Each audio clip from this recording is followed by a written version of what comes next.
Senator Eddy, you may proceed with your statement pursuant to Standing Order 52-1.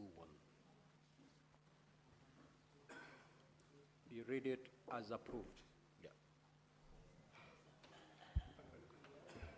As approved indeed, Mr. Speaker, and I want to thank you for your courtesy, actually, because just like Senator Sifuna, Mr. Speaker, I was in the team that went to India to bring the remains of our departed leader and brother, Honorable Raila Odinga, and I wouldn't participate better if I didn't put myself on record to just mourn together with our nation, Mr. Speaker.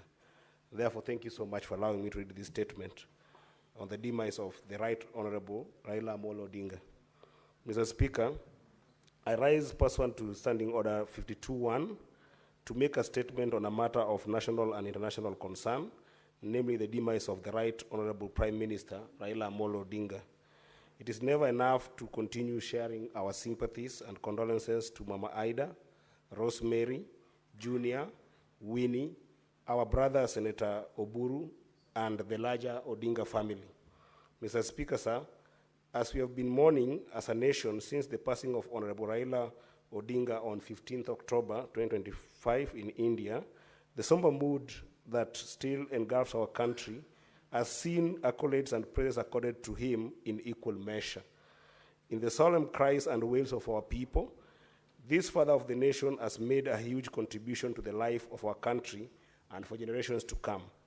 In the words of Shakespeare, through Mark Antony, today I too come to mourn Honorable Raila, not to praise him actually, for the good that people do is often interred with their bones, while the bad lives after them forever. I say so because at the time of his death, our country's younger generation was grappling with the concept and reality of broad-based government, a prudence of the enigma that holds our country together today. It was a daring move, which in his own words, was the thin line between having an imperfect country struggling to mend its ways and a collapsed one. Mr. Speaker, sir, it is that daring spirit of Honorable Raila Odinga that has always been both a source of hope and fear for all of us. A source of hope because through him, our country could come together as one nation to have the hardest conversations despite our divisive differences, to shake hands despite our diversity, and sometimes to harness global respect as a united country. Yet a source of fear because up until his death, Mr. Speaker, he seemed to be the main glue that could hold us together, without which we could easily disintegrate into enclaves of ethnic interests, self-seeking demands by the political class, poor governance, and ultimately the erosion of commitment to public service.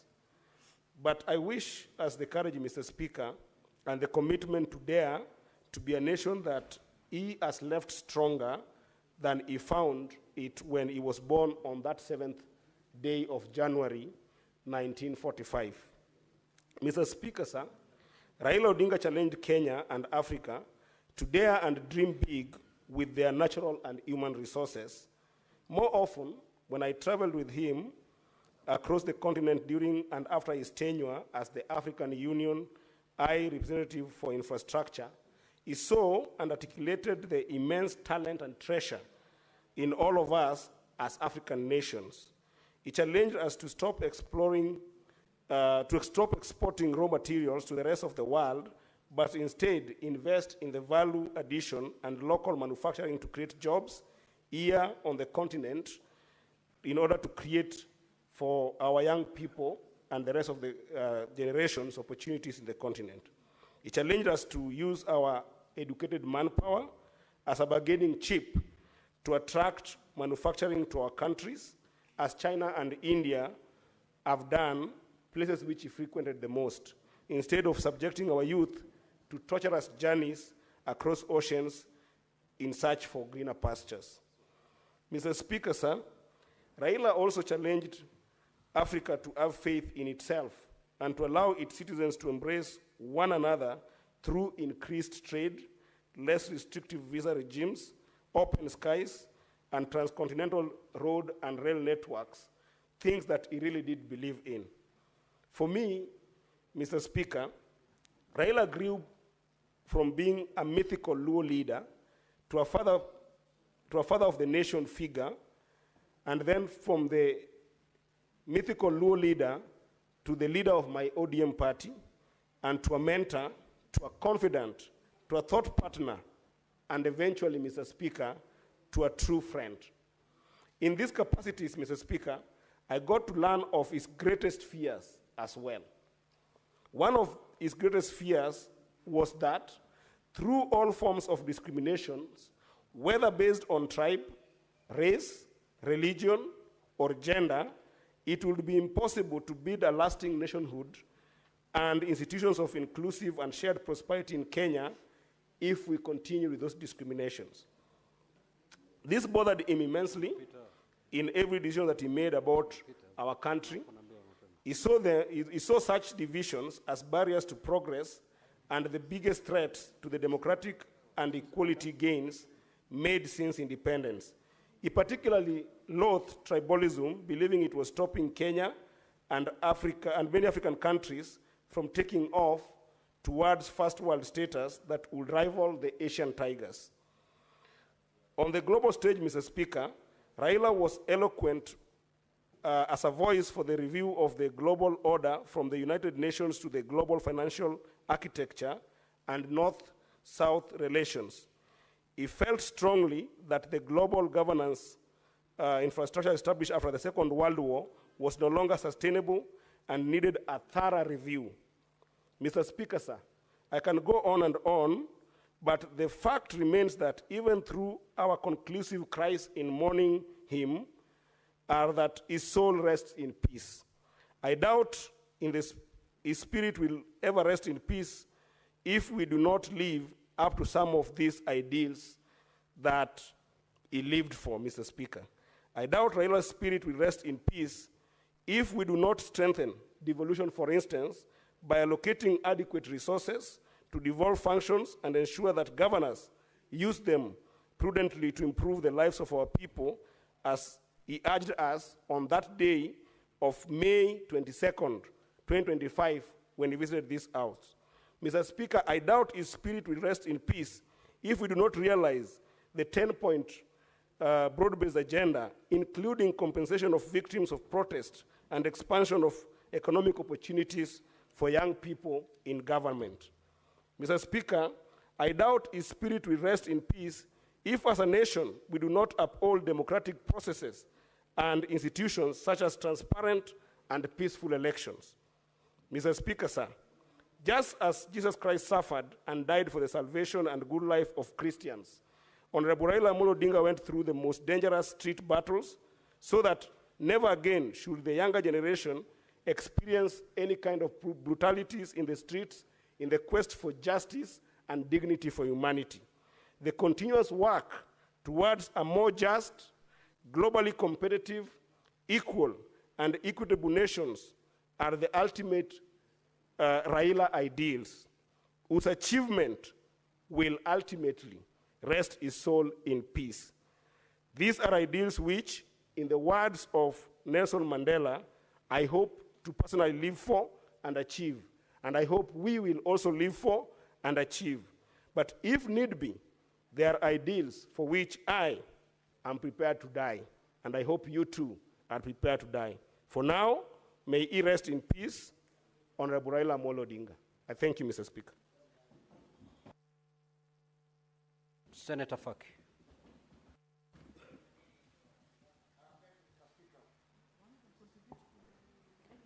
Thank you, Mr. Speaker. I rise on behalf of Senator Issa Juma Boy of Kwale County, and I rise pursuant to Standing Order number 53-1 to seek a statement from the Standing Committee on Land, Environment and Natural Resources on a matter of county-wide concern regarding the impending eviction of approximately 12,000 residents of Wasini Island in Kwale County.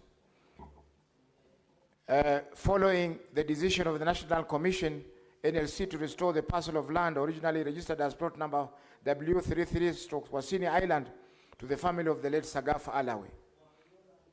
Mr. Speaker, sir, in the statement, the decision by NLC has triggered public demonstration by the affected residents, some of whom possess title deeds and have occupied the land for several decades.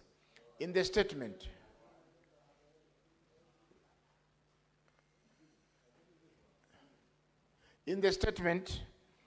the committee should address the following. The total acreage of the parcel of land that was the subject of the petition to the National Land Commission, NLC, by members of the late Sagaf family. And number two, whether the parcel of land had been previously adjudicated and allocated to other people through formal process.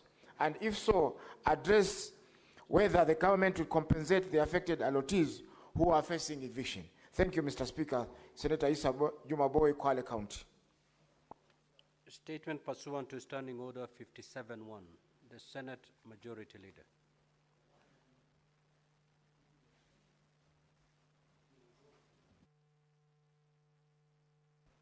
Thank you, Mr. Speaker. Mr. Speaker, you know these days social media is very vibrant and robust. So let me make it clear that I'm reading on behalf of the leader of the majority. I am not the leader of the majority. Mr. Speaker, sir, pursuant to Standing Order number 57-1, I hereby present the business for the week commencing Tuesday, 4th November 2025.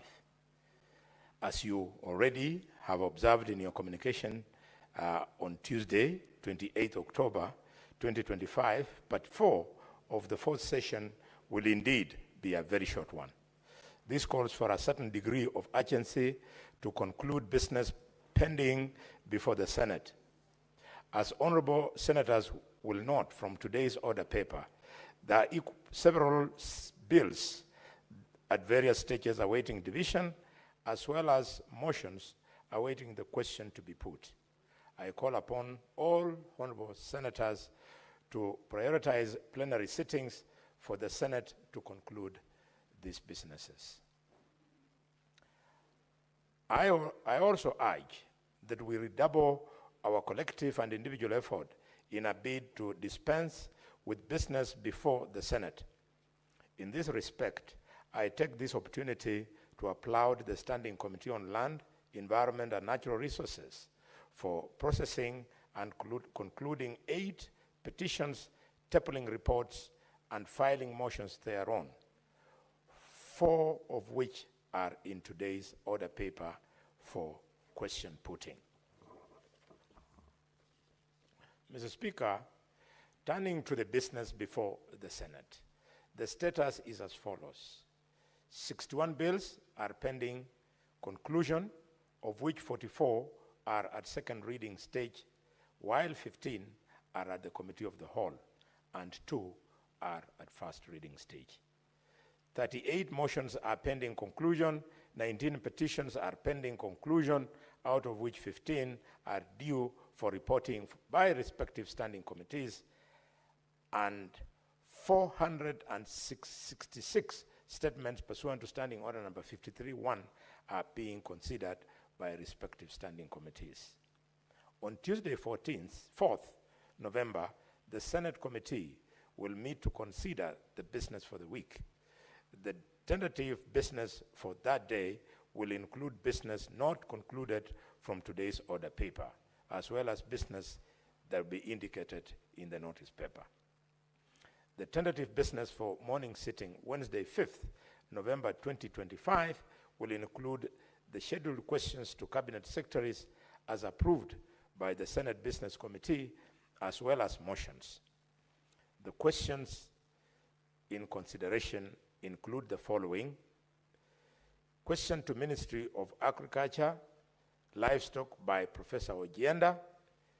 Question to Cabinet Secretary, Interior and National Administration by Senator James Morango. Question to Cabinet Secretary for Interior and National Administration by Dr. Khalwale. Question to the Cabinet Secretary for Interior and National Administration by Professor Tom Ojienda.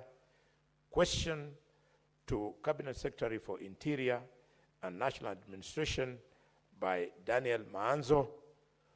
And to the same Interior Secretary, we have a question by Senator Edwin Sifuna, another one by Shakil Abdallah, another one by Catherine Muma, another one by Senator James Lomenen, another one by Senator Joyce Korir, another one by Senator Kaduri Murungi, another one by Senator retired Stuart Madayo, another one by Senator Mohammed Chute, and finally a question from Senator Mwenda Gataya Mofaya. Finally, we have a question to the Cabinet Secretary for Defense by Senator Mohammed Abbas Sheikh, and the tentative business for the afternoon sitting on Wednesday, 5th November 2025 will include business not concluded from today's order paper and the following. A, bills at second reading.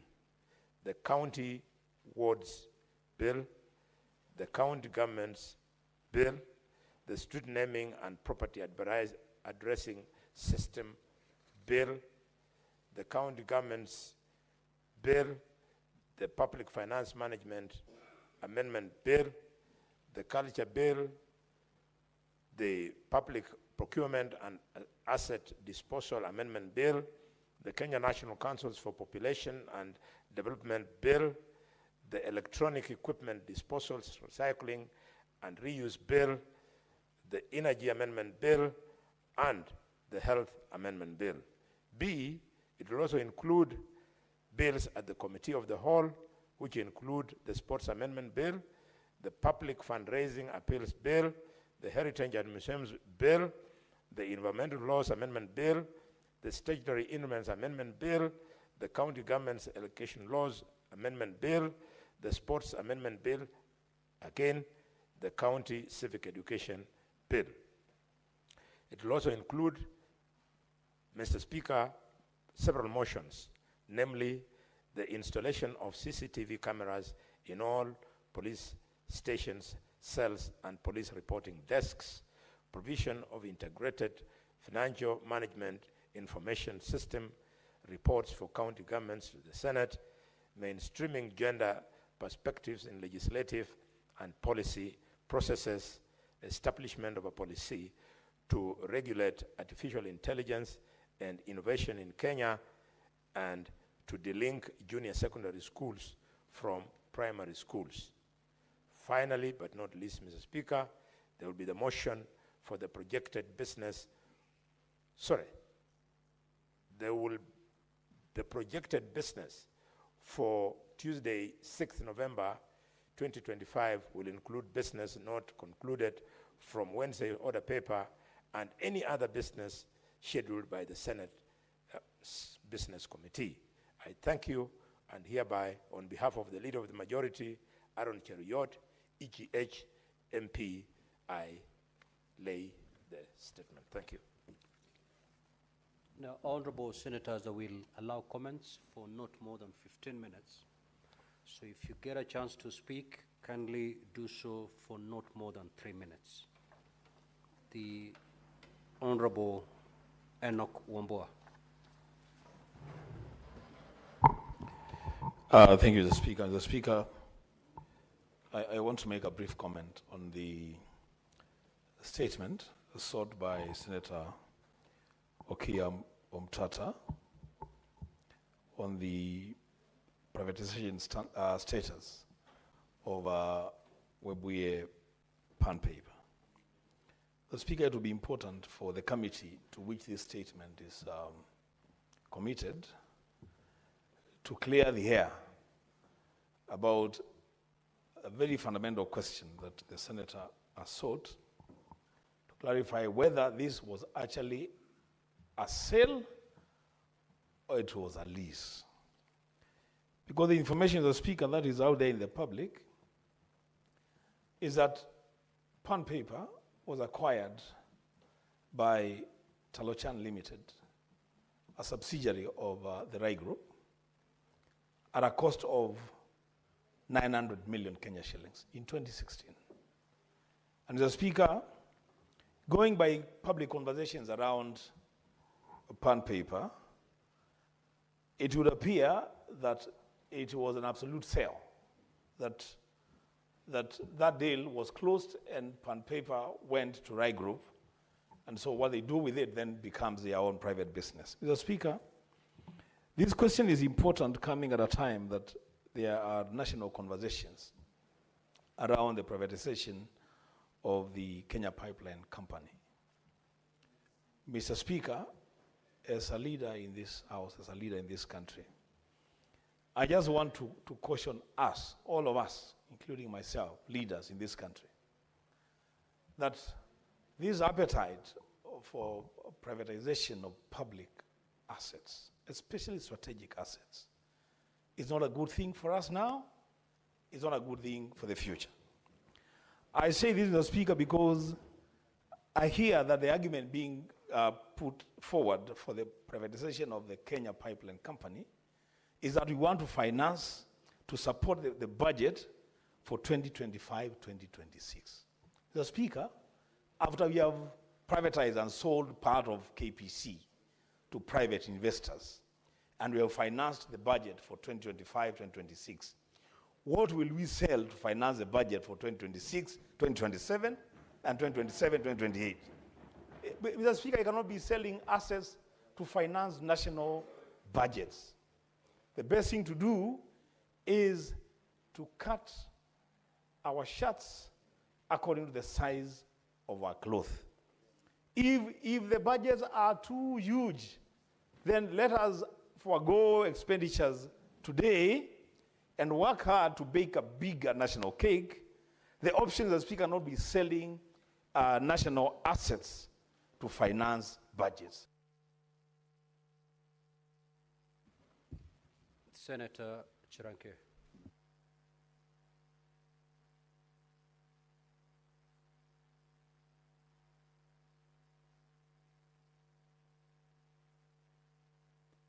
Mr. Speaker, can I get, thank you, Mr. Speaker. I don't know why the ODM guys are excited. But Mr. Speaker, let me say the following. One, I want to thank the ODM Secretary General for bringing this statement on teachers. Senator Sifuna, I agree that it is very unfortunate, Mr. Speaker, that teachers have always to make noise and go for strike for their allowances to be paid. Yet it is budgeted, Mr. Speaker. What is the work of Teacher Service Commission, Mr. Speaker? These are small matters. If you are bringing upscaling allowances of teachers who went to participate in East Africa Secondary Schools games in Kakamega, Mr. Speaker, it is very unfortunate.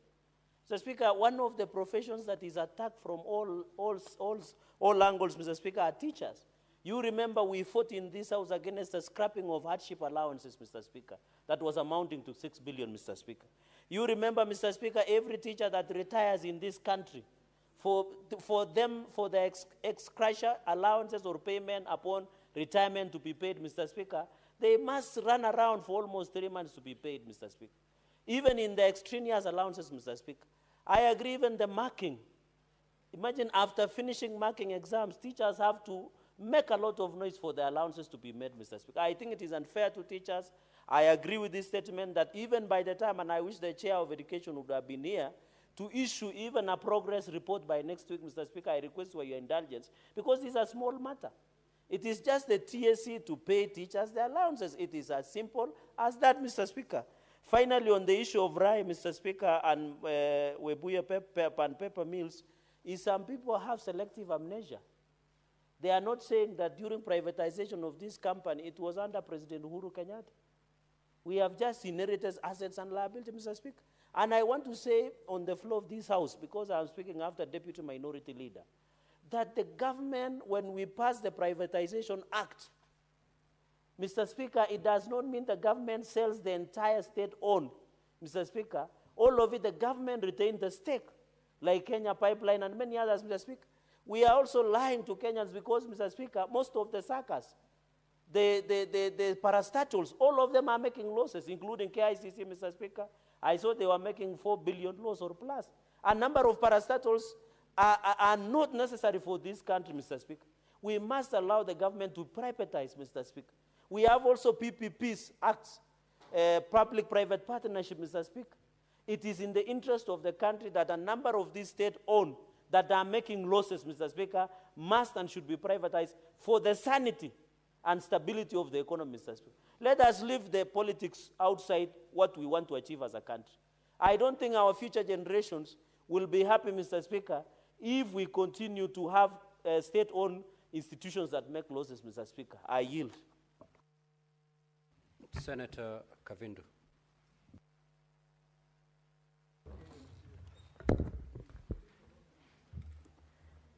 Thank you, Mr. Speaker, for allowing me to support this statement by Senator of Nairobi about teachers. Mr. Speaker, it has really been long for teachers. Every time they want an increment, every time they want any promise that has been made to them to be fulfilled, they have to go on demonstration.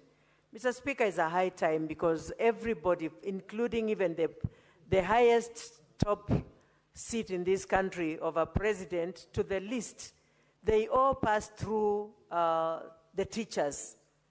And teachers are very important people to this country, and not only to this country, to the world. Because without teachers, then we cannot be able to do what we do best. Mr. Speaker, it's always good to do what the teachers want and give them what they want so that they can be able to work. Some of them are working under very difficult conditions, especially those who are working in hardship areas. And yet, even for hardship allowances, they have to demonstrate, they have to go on strike so that they can be given their hardship allowances. And even when they go on retire, Mr. Speaker, some of them end up dying even before getting their gratuity and all this. And it is important to mind about the teachers. Mr. Speaker, I also want to comment about the statement about privatization of companies and even private companies. Mr. Speaker, like in Machakos, I have an issue with a land issue where the chair or the chairman of the company, that is Matungulu Farmers Cooperative Society company, wants to make it a private company for himself. Mr. Speaker, and that company is owned by 114 people who are supposed to be members of that company. And he wants to privatize it with only 46 people whom he has given shares. Mr. Speaker, this is going to harm and hurt so many Kenyans. And so, Mr. Speaker, this one I don't support. Thank you, Mr. Speaker. Now, honorable senators, allow me to rearrange the sequence here of today's order paper. We will come back to comments after we have dealt with order number 10, 11, 12, and 13. Clerk, proceed to call those orders. Order number 10, motion, report of the Standing Committee on Land, Environment and Natural Resources on a petition to the Senate by Mr. Peter Kangwaru Nyaga regarding the plight of landless in Muthantara, Embu County. Resumption of debate interrupted on Wednesday, 29th October afternoon sitting. Question to be put. Clerk, do we have the requisite quorum? We do? Okay, I'll proceed to put the question. That the Senate adopt the report of the Standing Committee on Land, Environment and Natural Resources on a petition to the Senate by Mr. Kangwaru Nyaga regarding the plight of the landless in Muthantara, Embu County, laid on the table of the Senate on Tuesday, 7th of October, 2025. Will as many as of that opinion say aye? Aye. Will as many as of the contrary opinion say nay?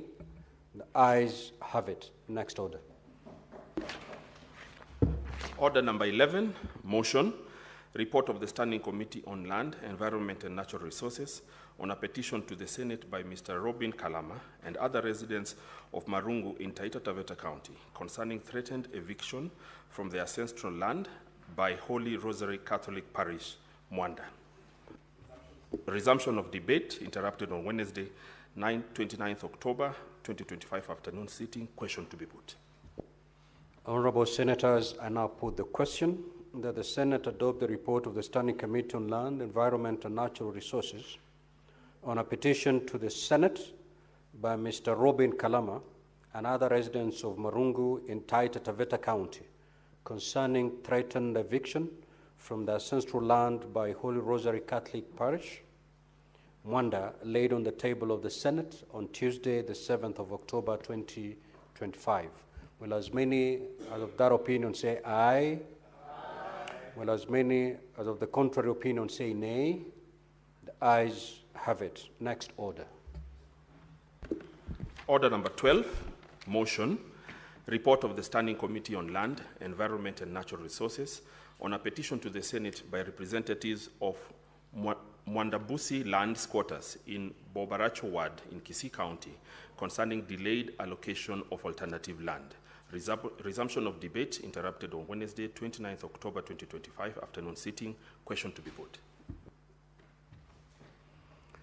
Honorable Senators, I put the question that the Senate adopt the report of the Standing Committee on Land, Environment and Natural Resources on a petition to the Senate by representatives of Mwabundusi land squatters in Bobaracho Ward in Kisii County concerning delayed allocation of alternative land by way of resettlement or compensation for the ancestral land that was alienated by Government of Kenya for creation of the Kisii Agricultural Institute and Kisii Farmers Training Center laid on the table of the Senate on Tuesday, 7th of October 2025.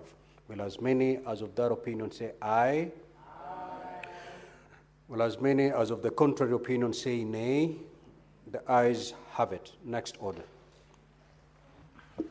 Order number 13, motion, report of the Standing Committee on Land, Environment and Natural Resources on a petition to the Senate by Mr. Najib Shamsan and other petitioners concerning recognition of land ownership rights and redress of historical injustices in Mombasa County. Resumption of debate interrupted on Wednesday, 29th October 2025 afternoon sitting. Question to be put.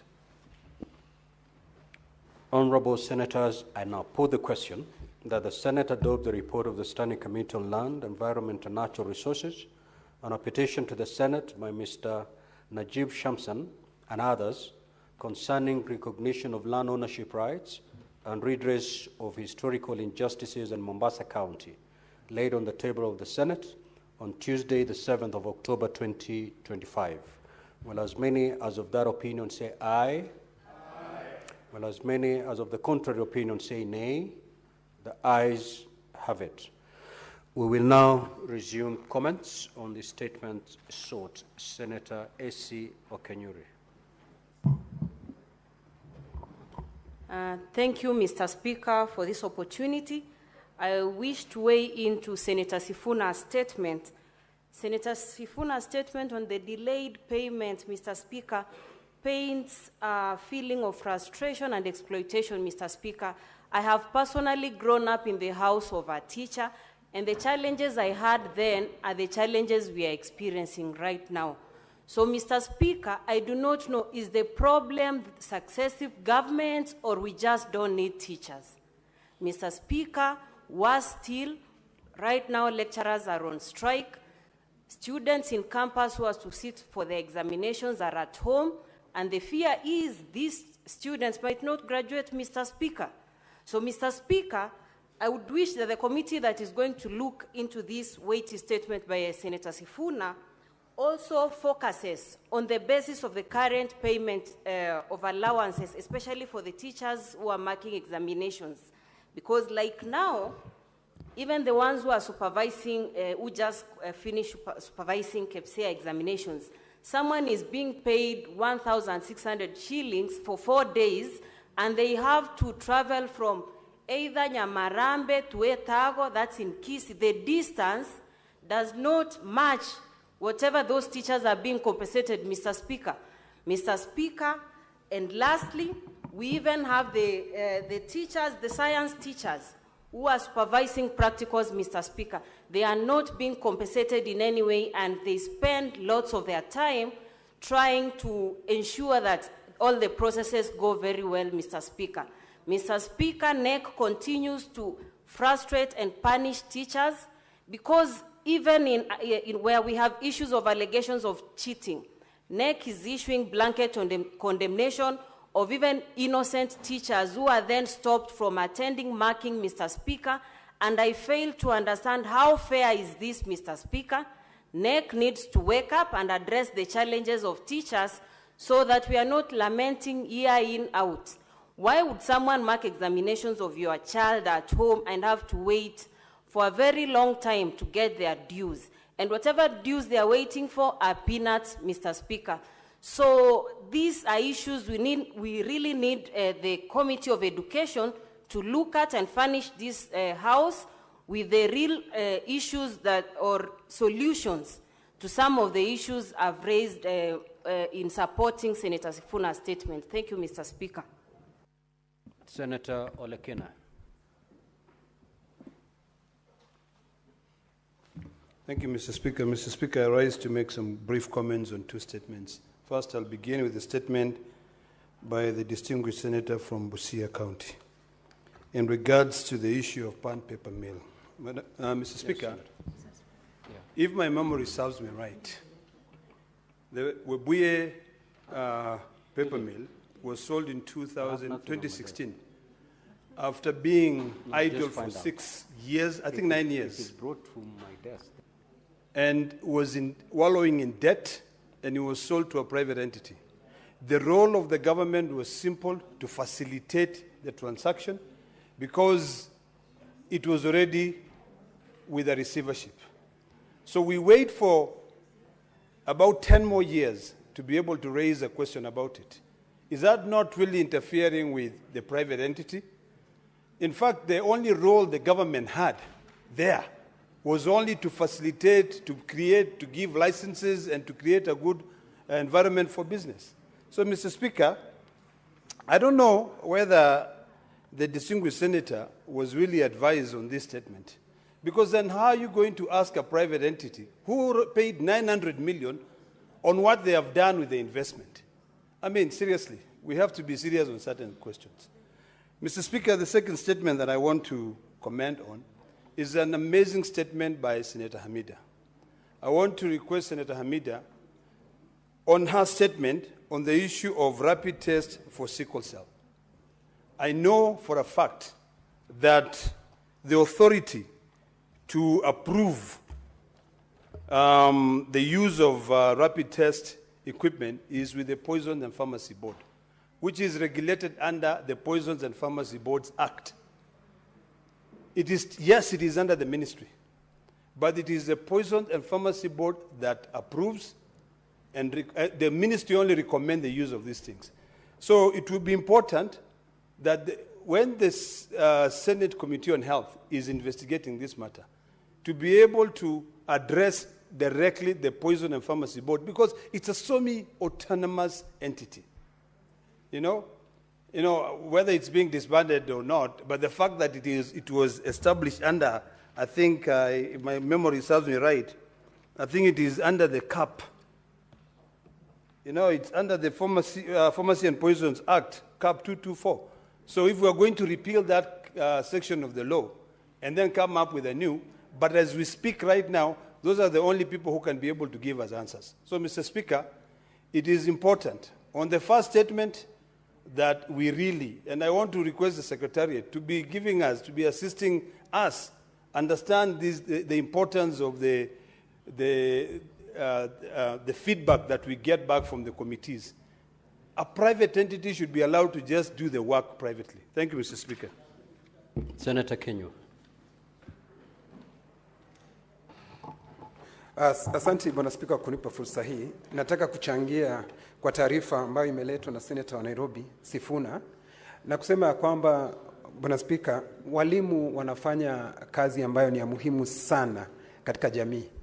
Na ikiwa hawatalipwa marupurupu yao baada ya kufanya zile kazi zao, Bwana Spika, wanakuwa kivunjwa moyo. Kwa hivyo utawapata wakifanya zile kazi wakiwa wana utepetevu kwa sababu tayari malipo yao hawayapati.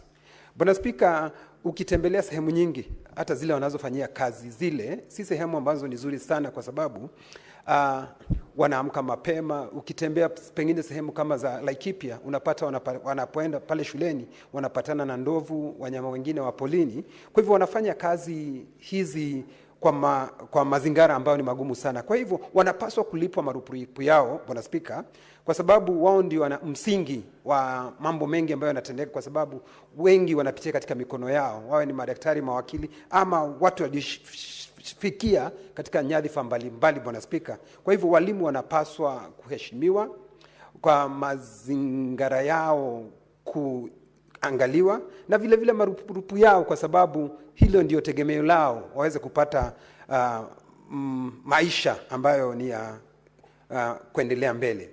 Bwana Spika, katika taarifa ambayo imeletwa na Senator wa Busia, ubinafsishaji wa hizi kampuni za umma, Bwana Spika, sijui ni mchipuko yupi ambao umekuja kusema kwamba tukibinafsisha serikali itaweza kupata hela nyingi na iwe katika bajeti, Bwana Spika. Lakini tunapaswa kuwa tukiangalia sisi kama Wakenya kwamba ni vipi ambavyo tutaweza kuwa na kampuni nyingi na tuweze kuongeza ushuru ili nchi yetu iweze kujizatiti bila kufanya haya mambo ya kusema tunazibinafsisha hizi kampuni, Bwana Spika. Kwa hivyo nashukuru Bwana Spika kunipa fursa hii na nasema asante.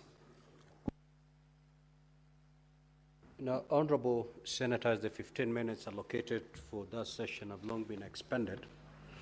We have two very critical business that we must conclude today. That is order number 8 and order number 9. So we'll proceed with order number 8 and thereafter conclude order number 9. However, before we do that, I have this communication to make. I would like to acknowledge the presence in the Speaker's Gallery this afternoon of a visiting delegation of young leaders from the Youth Senate Kenya, YSK. The delegation is in the Senate on a courtesy call to Senator Esther Okenyuri, MP.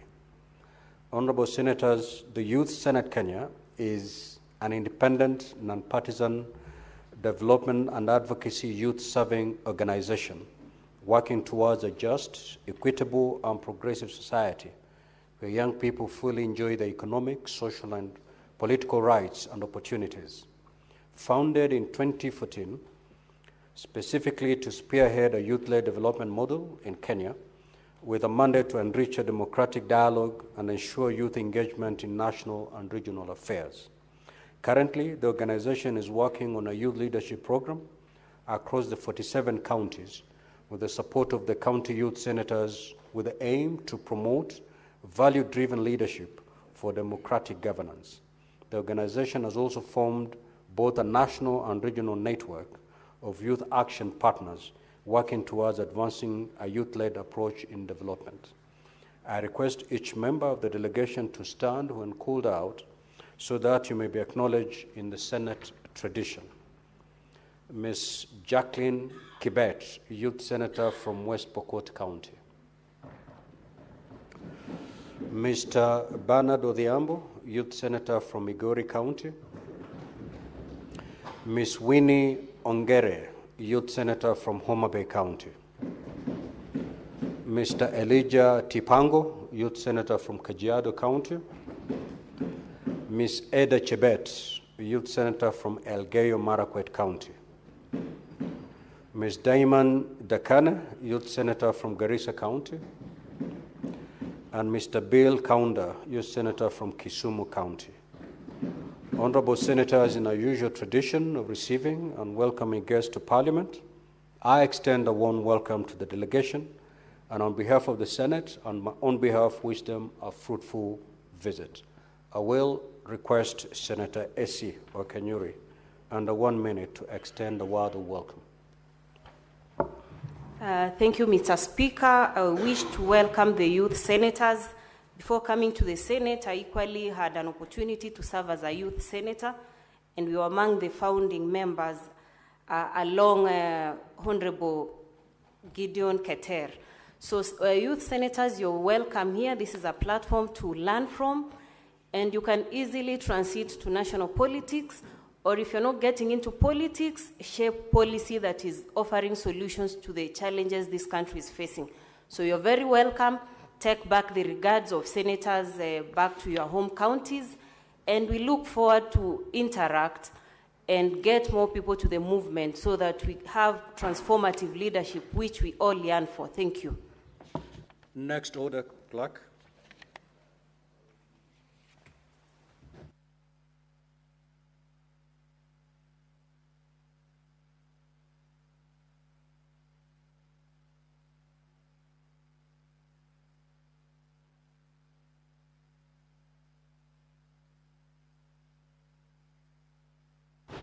Those call order number 9 as we wait for the chair delegated legislation to. Order number 9, motion, consideration of the National Assembly amendments to the County Government's Additional Allocations number 2 bill, Senate Bills number 8 of 2025. The Chairperson Standing Committee on Finance and Budget. Thank you, Mr. Speaker. I beg to move that the National Assembly amendments to the County Government Additional Allocation, Bill number 2, 2025, Senate Bill number 8, be now considered. Mr. Speaker, this bill was a Senate bill, or is a Senate bill, Bill 25, and it underwent the due process, and consequently, the bill was referred to the National Assembly for concurrence as required by our standing orders and the law. And at the National Assembly, Mr. Speaker, some amendments were considered by the National Assembly. And Mr. Speaker, before I embark on the different amendments that the National Assembly did, I want to say that as a committee, Mr. Speaker, we were able to deliberate on the different amendments that the National Assembly considered. And for the sake of the counties, for the sake of service delivery to our people in the 47 counties, Mr. Speaker, as a committee, we agreed and decided to consider the amendments that had been proposed by the National Assembly. And today, as I move this motion, I'll be requesting colleague senators to okay or to vote yes, so that we can close on this matter this particular financial year, and the next financial year, Mr. Speaker, any deficits, any deficiencies that have been incurred will be dealt with, Mr. Speaker. As you know, this bill, which is a county government's additional allocation bill, is monies that we give to the county, conditional and unconditional funds, Mr. Speaker, away from the equitable share that we normally allocate the counties, Mr. Speaker. So in this regard, Mr. Speaker, as Senate, we had approved a total of 93.53 billion conditional and unconditional funds to the counties for this financial year, 25-26, Mr. Speaker. Apparently, when the bill went to the National Assembly, they reduced that figure from 93.53 to 70.66 billion. And these were the following amendments. First of all, Mr. Speaker, is the issue of the construction of headquarters for the 5 counties, a journey that we have embarked on as a Committee of Finance. We were able to deliberate with the governors of those counties, and what was needed for them to complete the construction of the headquarters was an amount of 454 million, Mr. Speaker. Apparently, what National Assembly approved was 449.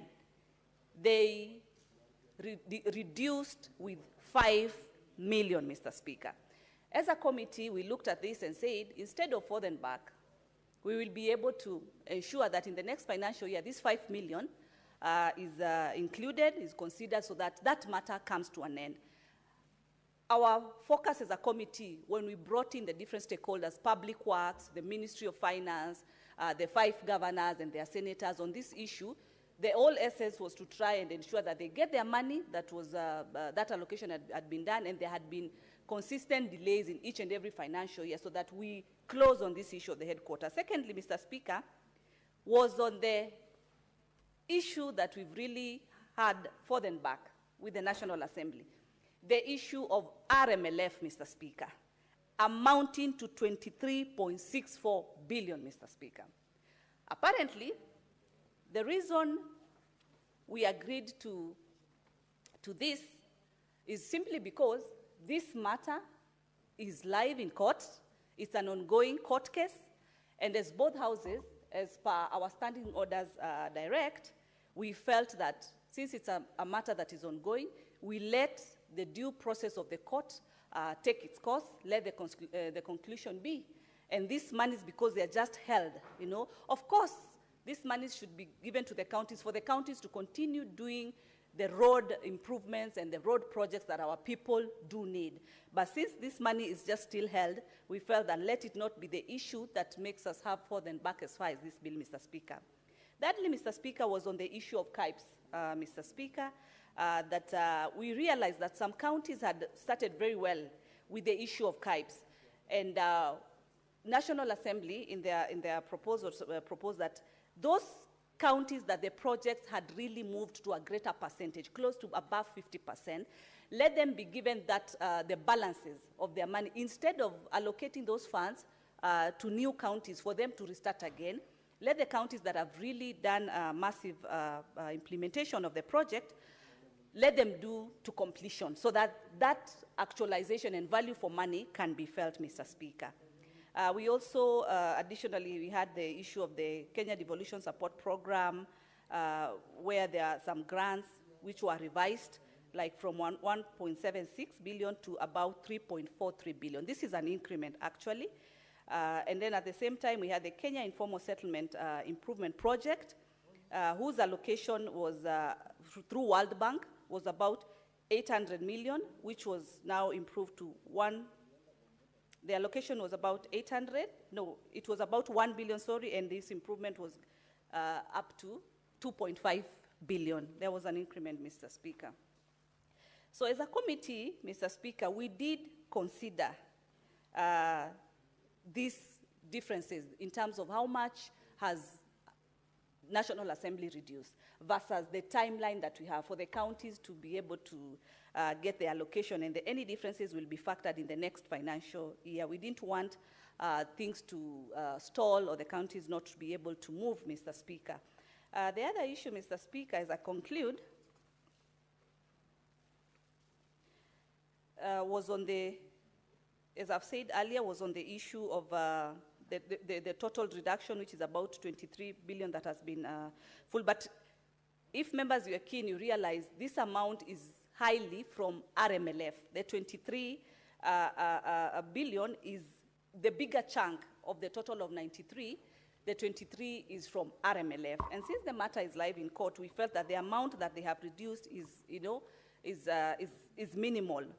For us to be able to consider this particular amendment as a house so that we can be able to come to closure of this particular amendment for this particular financial year. And I would request kindly members, because we want to dispense with this issue, Mr. Speaker, I would really request colleagues, I know this is a matter that touches each and every county, and I know today is normally a Thursday. I would really request that we be in the house so that we can be able to dispense with this motion. And I would request my brother, my young brother, my colleague, Senator Eddie, whom we sit in the same committee, to be able to second. And let me use this opportunity still, Mr. Speaker, to offer my sincere, deep-hearted condolences, myself and my dear family, on the demise of our great leader, Honorable Raila Odinga, because I know when we met today with Eddie and I had not seen him, I still extended the same. I would wish, when I'm calling him to second, I wish also to sincerely extend the same, and the entire fraternity of the ODM party. Welcome, Senator Eddie.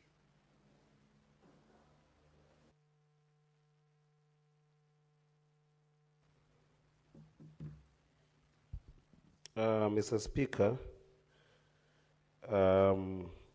it's my pleasure again to stand here again to second this motion on the amendments that have come from the National Assembly with regards to the county government's additional allocation, the bill number 2 of 2025 and Senate bills number 8 of 2025. Mr. Speaker, I think these are routine bill to second.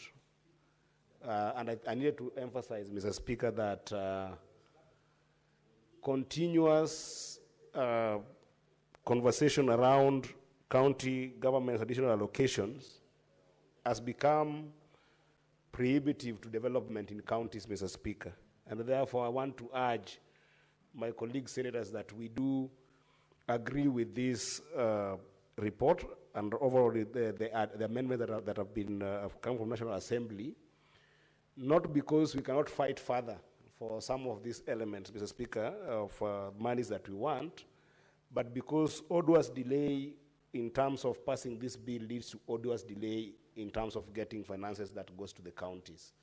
And some of these battles, Mr. Speaker, are battles that extend beyond the wars between National Assembly and the Senate. For instance, the bulk of the money that we're talking about, you remember when this bill came about, we were seeking about 93 million. 93 billion that was supposed to go to counties. And a big part of this, about 23 billion, was actually the contentious issue of RMLF. That becomes the biggest money that has not been given some consideration here, because if you look at the 5 million that has been adjusted from 454 million to about 449 million is the adjustment on the headquarters issues, which affects 5 counties. But the bulk that I want to center on, Mr. Speaker, is RMLF. And RMLF, Mr. Speaker, we are lucky that I'm also the chair for roads, transport, and housing under broad-based government, Mr. Speaker, that I've done a lot of work on this RMLF issue. Remember the court decision that actually favored this house that required that the ministry does develop regulations and an understanding that will allow for this money to eventually go to counties, Mr. Speaker, did emanate from the effort that were done from this particular finance and budget department or committee, as well as our own committee of roads and transport, Mr. Speaker. But that said, Mr. Speaker, we still have an active case. The civil appeal number E427 of 2025, which involved the National Assembly and Isa Elanyi Chamao and 14 others, Mr. Speaker. Now, this is the case that is actually forming a dark cloud over this 23 billion that encompasses RMLF. I would advise the House that when it comes to matter spending in court, if we do not pass this and keep on fighting on the issue of RMLF, then it means that the 70 billion that already has been approved for counties, we are in concurrence with the National Assembly on the 70 billion, will equally delay if we do not pass this bill. So I want to urge the House that we do pass the bill as is and allow for the 70 billion to go. And Mr. Speaker, that I want to say categorically is not indicative of any lack of effort or any sense of giving up on the RMLF fight. We are still going to fight it. Let the court decision take the due process. And then once that court decision is done, we are still going to take it forward and fight for it, Mr. Speaker. And on the issue of RMLF, Mr. Speaker, I don't want the fight just to stop on the issue of the 18% chunk of road maintenance levy that we're talking about. Mr. Speaker, you remember I've been vocal this entire year on the issue of the securitization of the road bond, where we have seen that 179 billion has been securitized by the Ministry of Roads to make sure that those roads that are supposed to go on and contractors to go on with those roads, to make sure that that money is raised and help pay the contractors that are doing the roads that have been pending for the last 1 year. My concern has been, Mr. Speaker, that if we have got a roads bond that is going to pay contractors at national level, including actually those who gave way leaves for those roads, Mr. Speaker, it will be unfair to talk about RMLF only in the context of roads that have been, of the money that have been used to maintain roads, and not to look at also the 7 shillings that has been put into the road bond. I think that going with the court decision that we had, Mr. Speaker, even the road bond, we must be able to make sure that goes to the roads that are being done by counties and pay those contractors, Mr. Speaker. This is the question I wanted to make, so that somebody doesn't say that we have given up on the 23 billion roads levy. It's just an issue of the court that we must work on. But that said, Mr. Speaker, I want to finish by saying, Mr. Speaker, that unlocking some of these monies, or rather adjusting on the monies by World Bank on Kenya Devolution Support Program, as well as on Kenya Informal Settlement Improvement Project, Mr. Speaker, is a critical one, and it's an area that we have been staggering as a House in terms of oversight and accountability. Even as we align them, both on level 1 and level 2, I want to urge the House that the next critical responsibility is to ensure that we put a framework to ensure that we can be able to oversight those monies as well when they go to the counties. I don't want to belabor, Mr. Speaker, because I know that we want to see whether members can be able to contribute as well as being able to vote on this today. And I hope that the majority whip, who I'm not seeing in the House, and also the leadership from my side, I'm happy that the Senator of Nairobi is here, the deputy minority whip, can be able to get us members to be able to vote on these bills so that we can send this 70 billion back home and do our duty. But most importantly, Mr. Speaker, as we do this, I urge counties, especially those that are bordering Tanzania, to make sure that there is security in our borders, Mr. Speaker. Because what is happening in Tanzania, Mr. Speaker, is completely ridiculous. Where we have seen the Jiranis who used to laugh at us and talk negatively about our country and saying that our children are bad-mannered. Now they have moved from Suluhu to Tatizo that we are seeing in Tanzania, Mr. Speaker. Relevance. So Senator Eddie. I'm just urging if you've concluded, kindly take your I'm seat. concluding by saying that the counties like Migori, where I come from, just be vigilant, even as we send you money, so that these monies can work in a peaceful environment and not be affected by what's happening in Tanzania. I thank you, Mr. Speaker, and I second. Senator Richard Onyonka. Mr. Speaker, I would like... Senator, before you take to the floor, allow me first to propose the question. That the National Assembly amendments to the county government's additional allocations, number 2, Senate bills, number 8 of 2025 be now considered. Now the floor is open.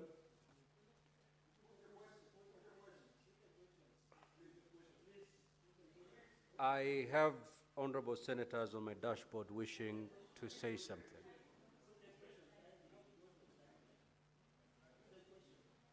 Senator Richard Onyonka. Thank you, Mr. Speaker. I would like to also just make a few remarks about this discussion that we are having in the House. Mr. Speaker, it's very interesting. If you look at the US right now, actually the government is having shutdown because of the events which are nearly exact what is happening here in terms of whether the National Assembly should agree with the Senate on the shareable revenue. But I think, Mr. Speaker, we now must be engaged as senators to decide whether we are going to actually accept that this is going to be our modus operandi in order for county governments to receive the money that they deserve after we have discussed all this and agreed amongst us. Normally, the National Assembly goes and decides that the figures we have either discussed or agreed upon, according to them, those figures should not be what we adopt. And Mr. Speaker, this has been very frustrating as members of the Finance Committee, but we understand that we are in very difficult times. And as a result, you notice, Mr. Speaker, it is my party that has seconded this discussion. And therefore, I'm not going to disagree with my party, but I'm saying, can we as the Senate agree that we are going to finally cure this ping-pong game that takes place between the National Assembly and the Senate? In other words, we're going to have to sit down as a team and agree whether we are going to make the Senate the upper house, so that we then go, when we are having the debates at the level of agreeing what the sector allocations are going to be and what are the deliberations and what are the ministries and all the engaged parties are going to receive as the revenue. Honestly, Mr. Speaker, I think that we must be on that table, that we cannot only be the people who come and discuss only when it comes to shareable revenue. I think we should sit from inception, sit and discuss all the revenues collected, look at what the donor funding is all about, and finally agree that we are going to do this.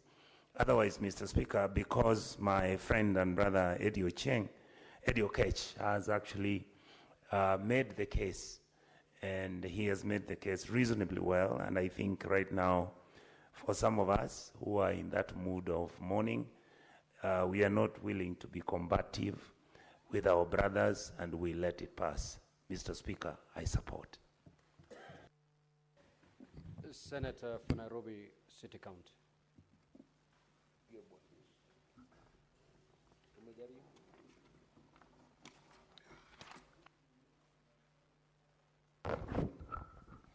I was laughing, Honorable Speaker, because I don't know if the Senator from Kisii has seen the schedule at page 15 of that report, that in fact the #1 county on that schedule that is losing up to half of the money that was scheduled or passed by this Senate is Kisii County. That if you look at the money that was passed by the Senate was 250 million. The National Assembly has slashed it to 127 million. Now, Honorable Speaker, I know what some people are trying to tell us here, that we should not question, for whatever reason, the decisions that the Committee on Finance reaches. But the committee has a responsibility to explain to us what the National Assembly rationale for those reductions was. In my view, Honorable Speaker, for instance, when you look passed by this House regarding the county headquarters for the 5 counties. If you look at that schedule at page 15 of the report, the National Assembly basically just removed 1 million shillings from each county. So if you see, there are 5 counties there: Isiolo, Lamu, Nyandarua, Tana River, Tharaka Nithi.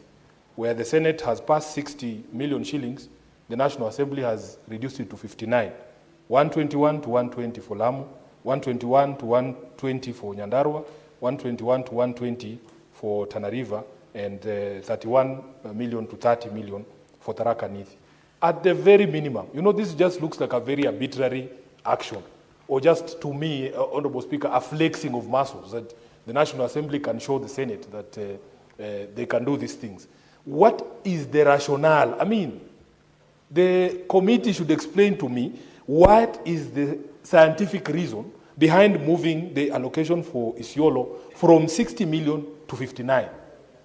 What is the rationale? That is the conversation we want to have. Because for us, Honorable Speaker, who believe in devolution, we see a situation where the National Assembly, most of the times, is blackmailing governors and county governments into accepting things. You have heard the language that has been used here by some of my colleagues who are members of the Finance Committee, that let us just do this so that the money is released so that counties don't suffer.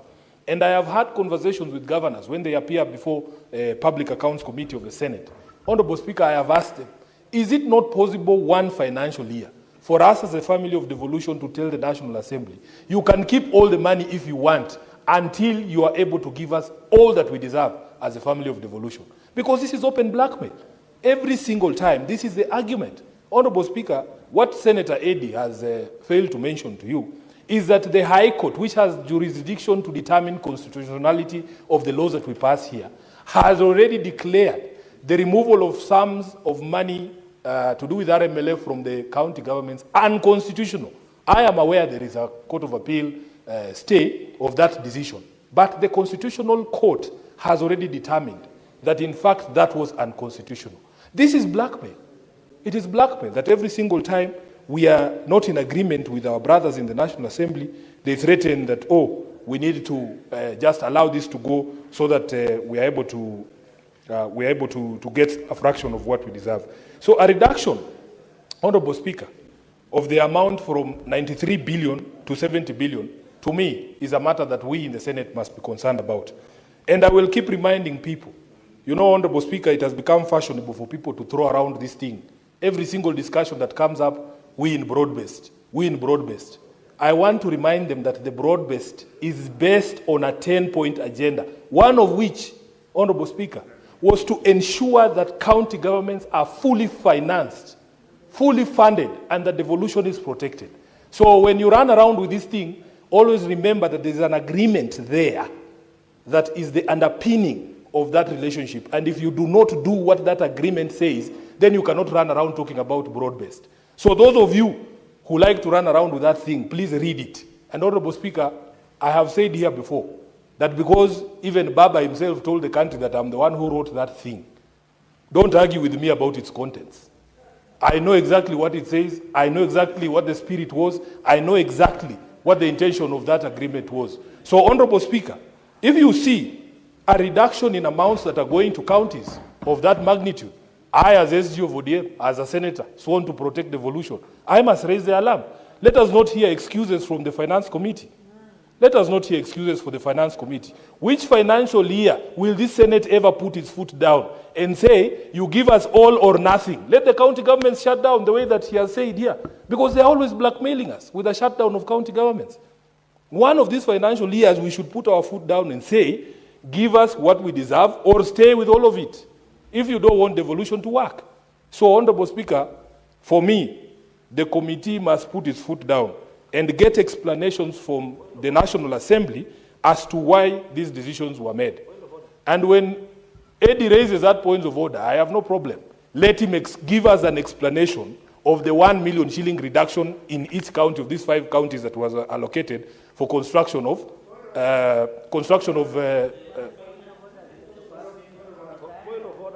Honorable members, allow Senator Sifuna, I believe, is concluding.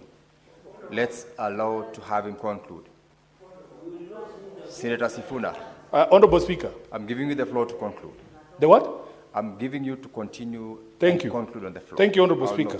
It is incumbent upon members of the Finance Committee, when you're moving your report, to explain things. We are not members of that committee.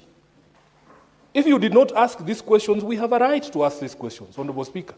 I have only asked for the rationale, because to me it appears just an arbitrary plugging of figures from the air like this. So if there is a member of that committee that can explain to us why the National Assembly reduced 1 million from Isiolo, I'm ready and willing to hear that explanation. But the move of the report never said anything. The seconder never said anything. The reductions in the county aggregation and industrial parks allocations, Honorable Speaker, Kisii County, by half. So at the end of the day, we are not, and you can hear some of my colleagues here shouting that you put the question, because they don't want to interrogate these matters. They don't want to interrogate them. So, Honorable Speaker, for me, as a person who's sworn to defend devolution, these questions we will ask them year in, year out. And I want the Senate and its committees to show a bit more spine and not capitulate at the hands of the National Assembly, because we will be blackmailed and told, oh, counties will suffer, salaries will not be paid. I had the opportunity, Honorable Speaker, of visiting one of these industrial parks that is being done by Kiambu County in Githunguri, and they are waiting for this money to be able to process. In fact, when we were there, the issue was that the county was unable to match those funds. And it is part of the discussion about devolution and protection of devolution, Honorable Speaker, when national government comes up with these programs without knowing or without consulting the county governments to know where the resources for these projects are going to come from. Kiambu has been unable to match. We had the governor of Makueni before our committee on public accounts, and he told us, Honorable Speaker, that for Makueni, the feedback that they gave to the national government is that their priority was not those county industrial and aggregation parks. But because someone has sat in Nairobi and decided that these things must be built, despite what you're saying, from what the ground is saying is their priority, they are going to build them whether you like it or not. Honorable government overreach of devolved functions. So therefore, Speaker, Senator Eddy, what's your point of order?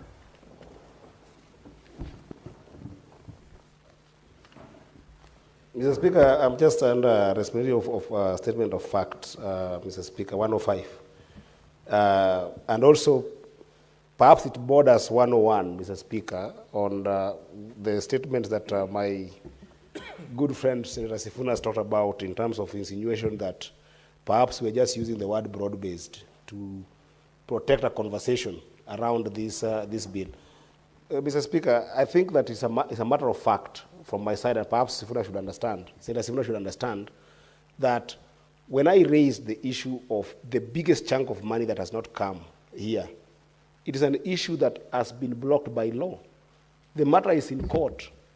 There is nothing we can do for a matter that is in court. He himself is a lawyer, and you know, Mr. Speaker, if he is indeed a lawyer who believes in broad-based, the way I know he believes in broad-based, and Mr. Speaker, you know, he wrote this broad-based, 10-point agenda, is my whip, Mr. Speaker. I didn't go to broad-based in my own volition. He whipped me into broad-based and made sure that I went there by signing this document, Mr. Speaker. On two issues. Senator Eddy, sorry. Are you debating or you are raising a point of order? No, the point of order you is, have is actually on I said 101, and I'm dealing with 101 first, where my defense for this particular bill was insinuated to be a mere issue of we're in broad-based, let's just pass this. Go to 105. Okay? And let me just finish this because Go to 105 because that is the question Senator Sifuna was asking, a justification or explanation from the committee on some of those reductions. Yeah, and I'm saying that 105 is a matter of fact in the sense that the RMLF that has been delayed because the matter is actively in court. It's not because of a broad-based issue, it's in court. In fact, he is, as a lawyer, should actually perhaps join the devolution family to go to court on behalf of those things that are being delayed by court, including compensation. Senator Eddy, you've made your point. Take your seat. Senator Sifuna, part of the point of order, which I rule it's not a point of order, Senator Eddy, is an explanation as to the question you asked from the committee, that they ought to have given an explanation as to why part of that money has not been released.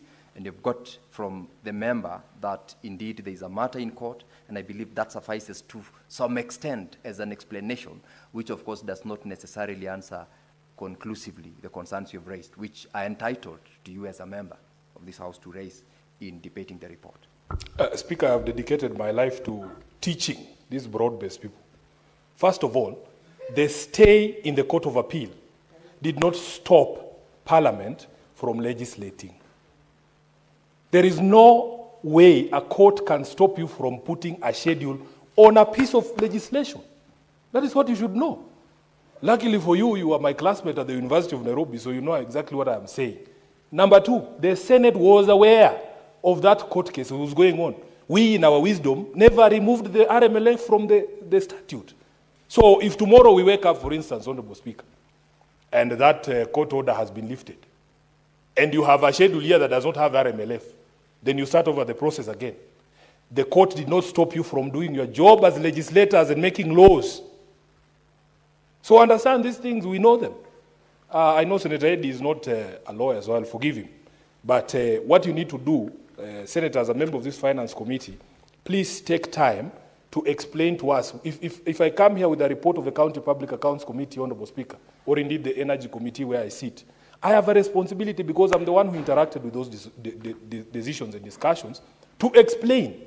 All I asked, Speaker, is give us a rationale because these counties are not the same. Isiolo, Lamu, Nyandarua, Tana River, Tharaka Nithi, they are not the same. So how come when the National Assembly is reducing the money, it reduces across the board the same amount? What is the rationale?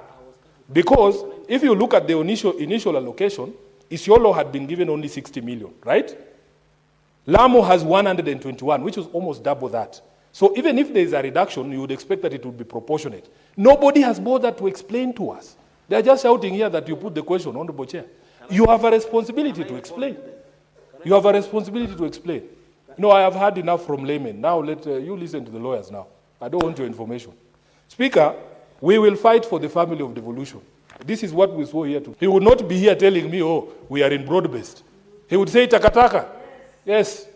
So those of us who knew the man, allow us to tell you what he would have done. I thank you, Honorable Speaker.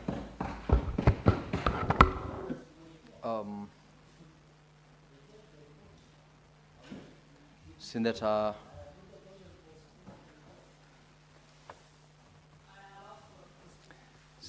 Onyonka.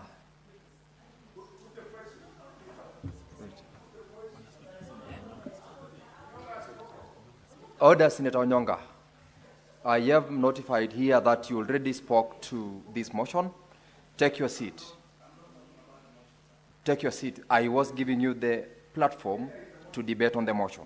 That is what we are currently debating. Take your seat. Take your seat, Senator Onyonka.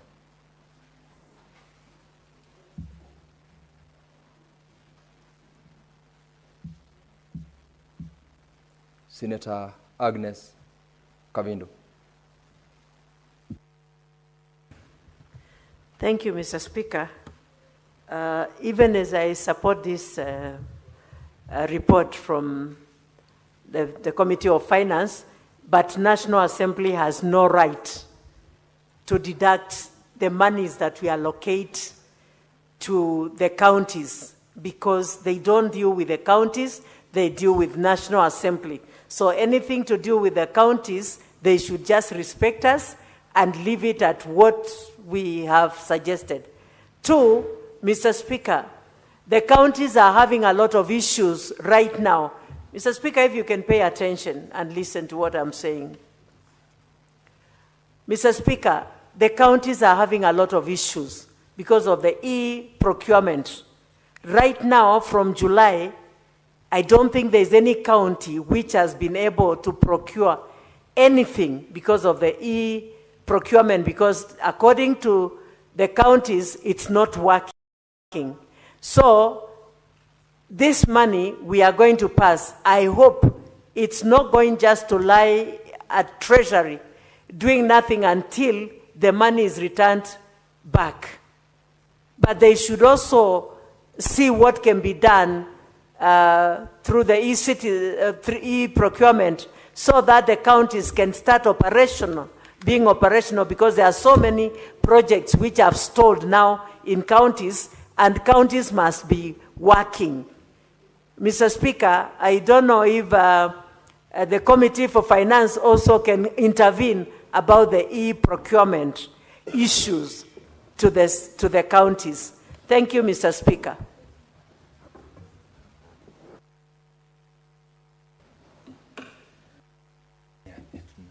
Senator Boni Halwale, did you queue to speak to this motion, or you wanted to speak earlier on to the statements? We have a problem with the system, so I'm sorry, that was when I was asking for point of order. I'm good. Okay, thank you. Now that Senator Faki. Okay, then.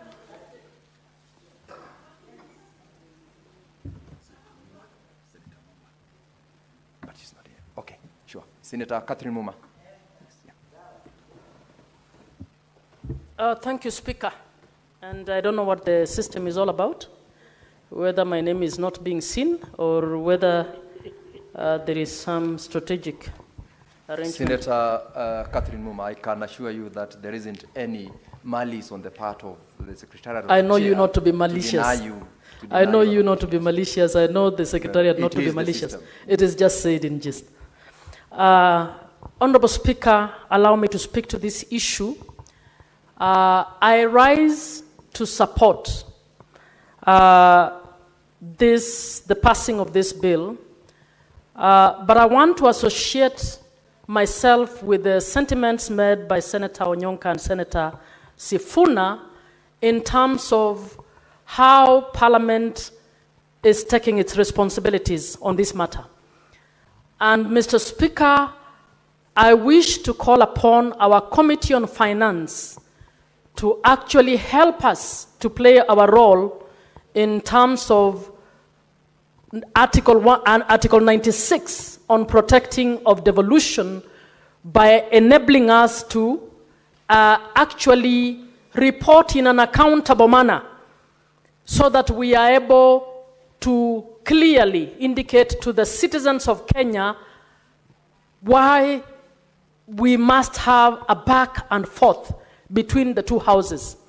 Mr. Speaker, I feel as Parliament, we actually have failed Kenyans when it comes to matters relating to additional allocation funds. Mr. Speaker, additional allocation funds are funds that are deployed towards the government of the day's projects largely. These are funds that are negotiated with development partners to deliver on certain development projects that have been prior discussed with development partners to take place in counties on county functions. So why we would take so much time, having agreed with development partners, bulk of these funds being loans on which we are going to pay interest, why Parliament would choose this to be the arena for showing off their egos between the two levels is not acceptable.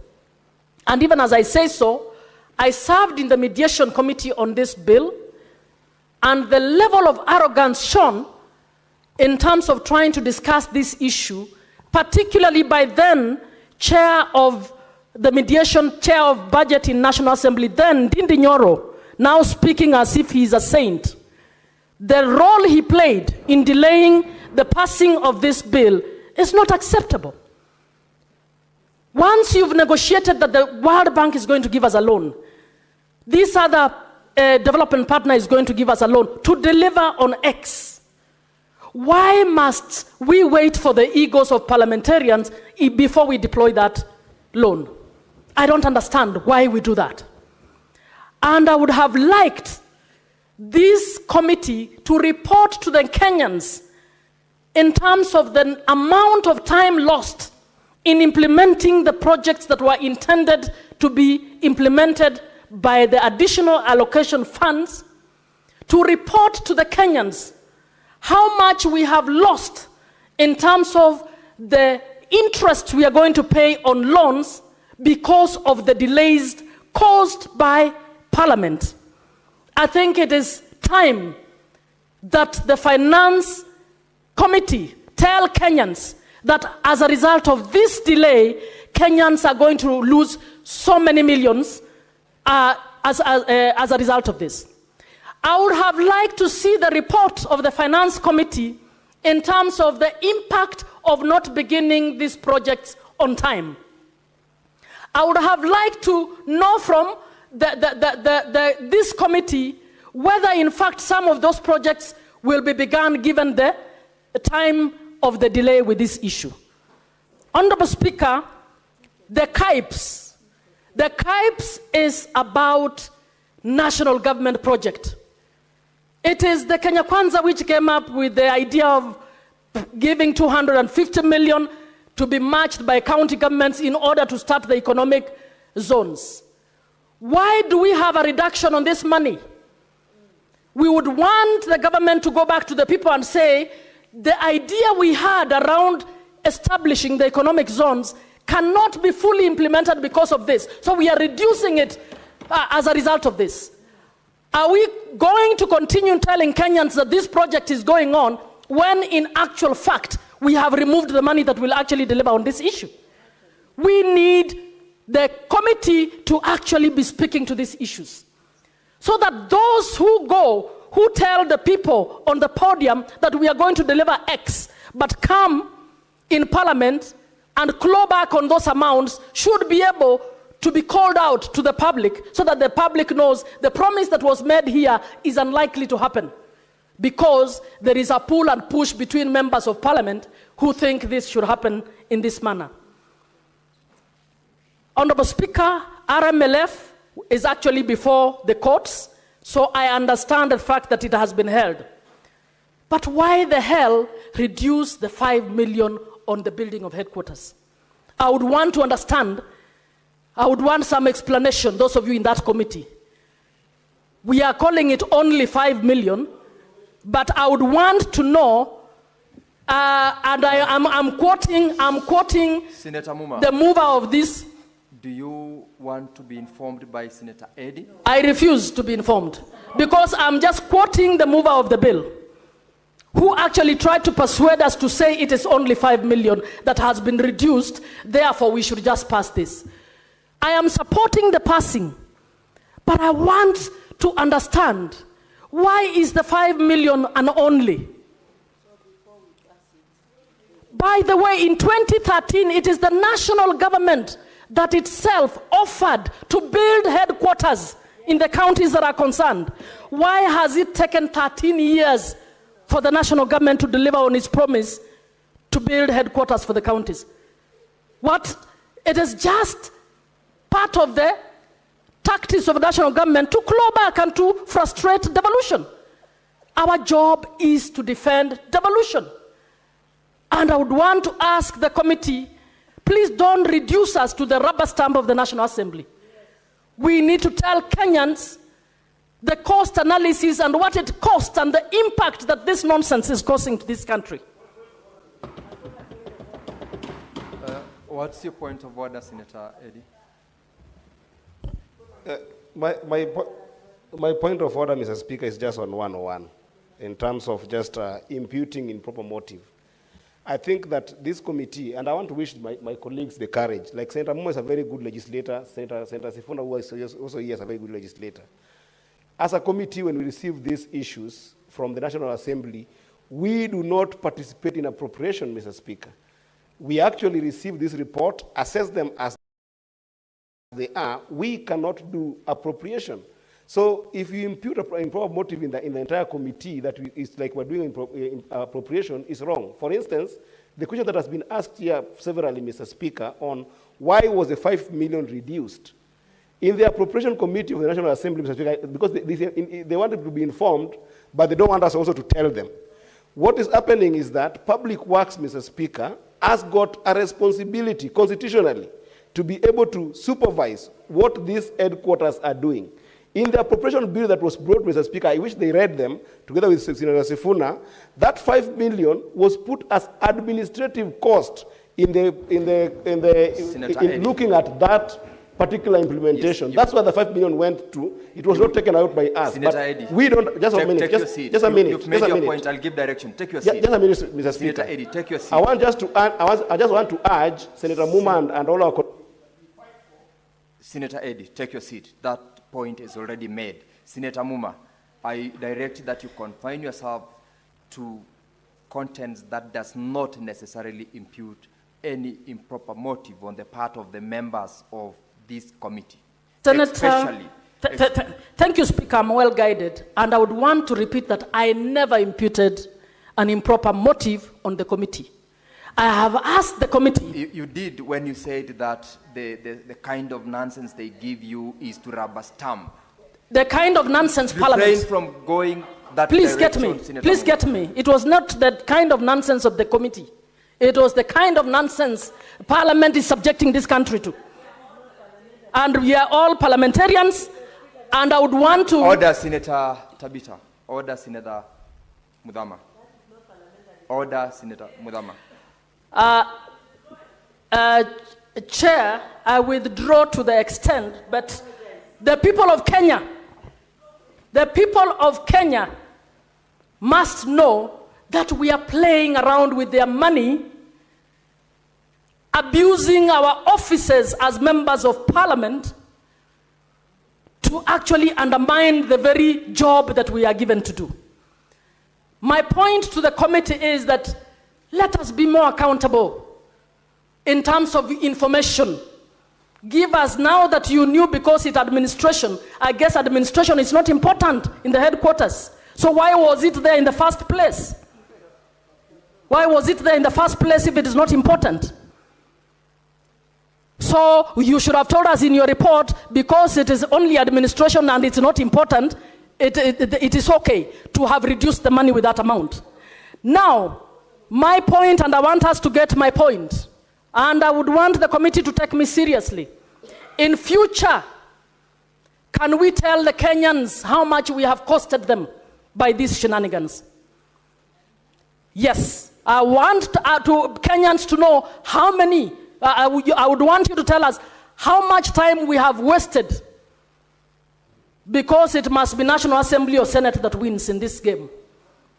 So as I finalize and support, I want to support Senator Onyonka by saying we must find a formula that will ensure additional allocation funds are not subjected to a process that actually delays it unduly, because those are funds that are ring-fenced.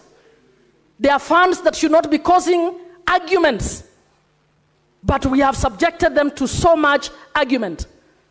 And it is important that Kenyans understand this, that Parliament can do better than use public money in the manner in which we are using it.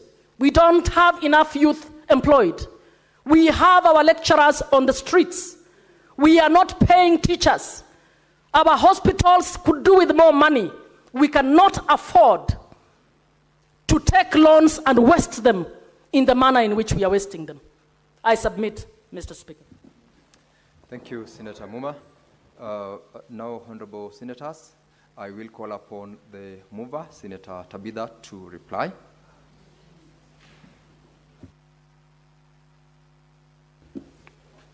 Senator Tabitha.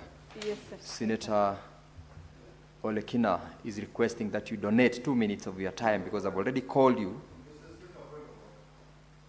You're out of order, Senator Sotsi. You are out of order. Senator Tabitha, if you are willing, fine. If you are not, proceed to reply. Thank you, Mr. Speaker, for the humble request. I will allow the 2 minutes to my big brother, Senator Olekina, and then I'll proceed. Thank you.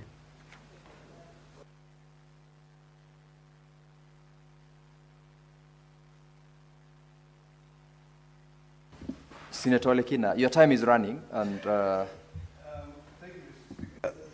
let me begin by appreciating my dear sister.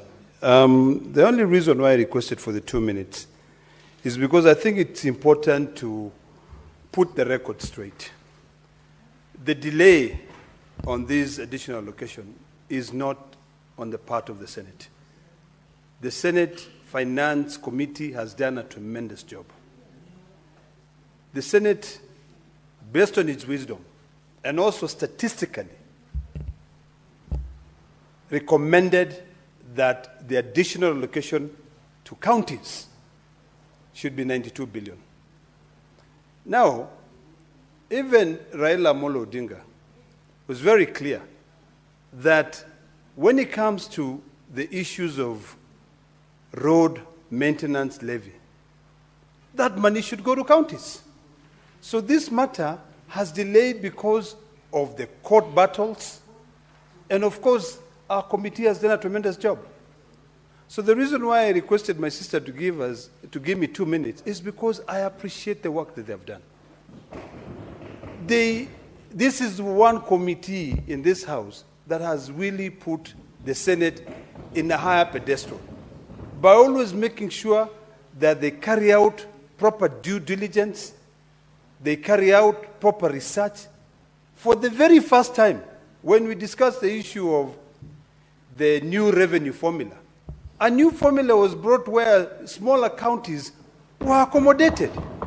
This is something that was unheard of. So I really appreciate the work that this committee has done. And I really hope that now, this money, having yielded to the pressure, and the money being reduced by the 23 billion, which is specifically the money for the RMLF, ultimately, we will win the war. Raila used to tell me that our victory has just been delayed, but ultimately, we will be the victors. In this case of devolution, with the spirit of Raila Amolo Odinga, the spirit of the oneness and the unity of this house, we will achieve to send more monies to counties. And one day, and I hope that during our lifetime, our counties will be fully autonomous. Thank you, Mr. Speaker. Senator Tobida.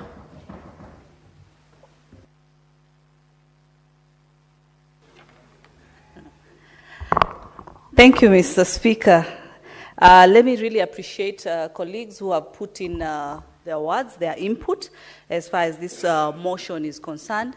And also really appreciate my big brother, Senator Olekina, the way he's actually wrapped it up. You know, he's been a member of this House before, understands these processes, the time, energy that needs to be put, and the wisdom that comes with some of the tough decisions in the House, as a Committee of Finance and Budget, that at times we have to make, is something that we appreciate as a committee. Mr. Speaker, let me start by really saying that the last time when we tabled this bill before this House was at 5%.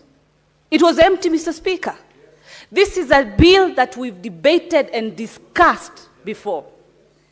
And when we are embarking on these discussions, the members are not in the House.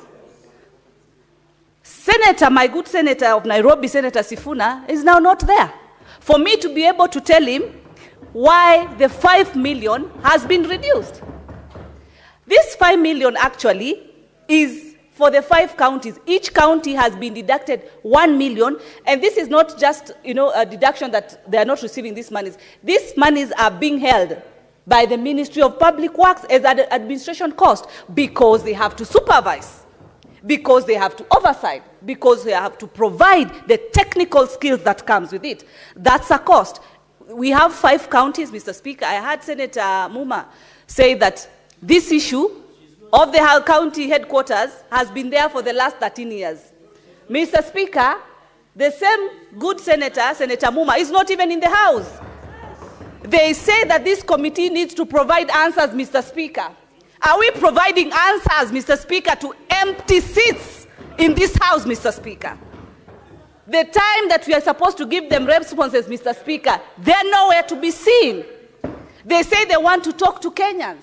How will they then get the feedback if they are not seated here to be able to have a feel of the feedback, the facts that we have, Mr. Speaker?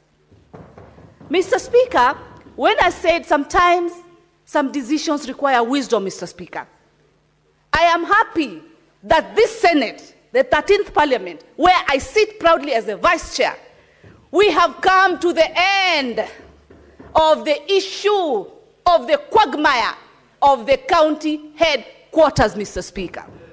And mark you, Mr. Speaker, all the 9 members that sit in this committee, none actually represent those 5 counties. We did it as a responsibility of this committee. We converged in this same chamber, Mr. Speaker, with the governors, with the Public Works, with the Minister of Finance then, the former, and us as a committee, to be able to deliberate and remove the quagmire. We spoke to the Budget Committee and told them the importance of these funds for the county headquarters to be finished, Mr. Speaker. It is not political. It is in the spirit of Raila Amolo Odinga, the spirit of devolution, Mr. Speaker, that we continue championing, Mr. Speaker. So this 5 million is monies for each, 1 million each per every county for administration costs. I wish they were there. And actually, I'm proud for my members of the committee that we've come to the end of the quagmire of the county headquarters. We leave history as far as this committee is concerned, Mr. Speaker.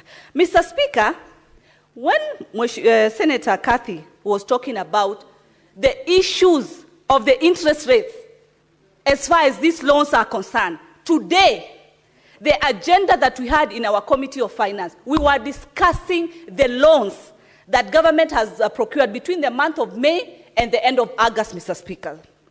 And we raised questions, Mr. Speaker. Now, narrowing it to these particular funds, conditional and unconditional allocation, Mr. Speaker, funds from World Bank, IFD Bank, and all those financials, these are monies that accrue interest, Mr. Speaker, that have what we call commitment fee, Mr. Speaker. They have service fee, Mr. Speaker. They have a fee that today I came across called the front and end fee, Mr. Speaker, and many other fees, Mr. Speaker, that come with it. And when we continue delaying, Mr. Speaker, then these funds can be retrieved back by the financiers. They can, if you don't pass this bill. Who is affected? It is the counties that are affected, Mr. Speaker. So, as much as I had my good senator saying that he's in the legal profession, Mr. Speaker, some of us, Mr. Speaker, are in the financial profession, Mr. Speaker. Senator Kathy Muma, who is also a lawyer, I respect her, but she's nowhere to understand the financials that we offer, Mr. Speaker. I like it when my big brother, Senator Olekina, said that for the first time in history, this House was able to pass the formula with no issues, Mr. Speaker. When the small counties were able to approach this committee and request that they be considered, Mr. Speaker, this same committee listened to that. This year still, when we sat and had mediation, as far as the issue of DORA was concerned, Mr. Speaker, we had a push and pull with the members of National Assembly, Mr. Speaker, but we stood firm. And each and every financial year, we've had increment, Mr. Speaker. We've done the best to ensure that counties have their money. Now, narrowing it to how much has really been reduced, it's actually inadequate, because out of the total 93, they've allocated 70. The 23 billion that I've explained is for RMLF, Mr. Speaker. It is in the court. What are we supposed to do? You know? So, people are looking for content. People looking for following, Mr. Speaker. Kenyans want facts. And figures do not lie. Figures are factual, Mr. Speaker. And that is what we offer, that is what we give, Mr. Speaker. So in those few and many, I thank really the Secretariat of Finance and Budget led by our clerks, Gitonga. We have legal, Lucy, a very brilliant girl. We have Beverly, Kyoko, and many others who we work together to ensure that our reports are up to point. So at this point, Honorable Speaker, pursuant to Standing Order 66.3, I beg that the putting of the question be deferred to another date. Thank you.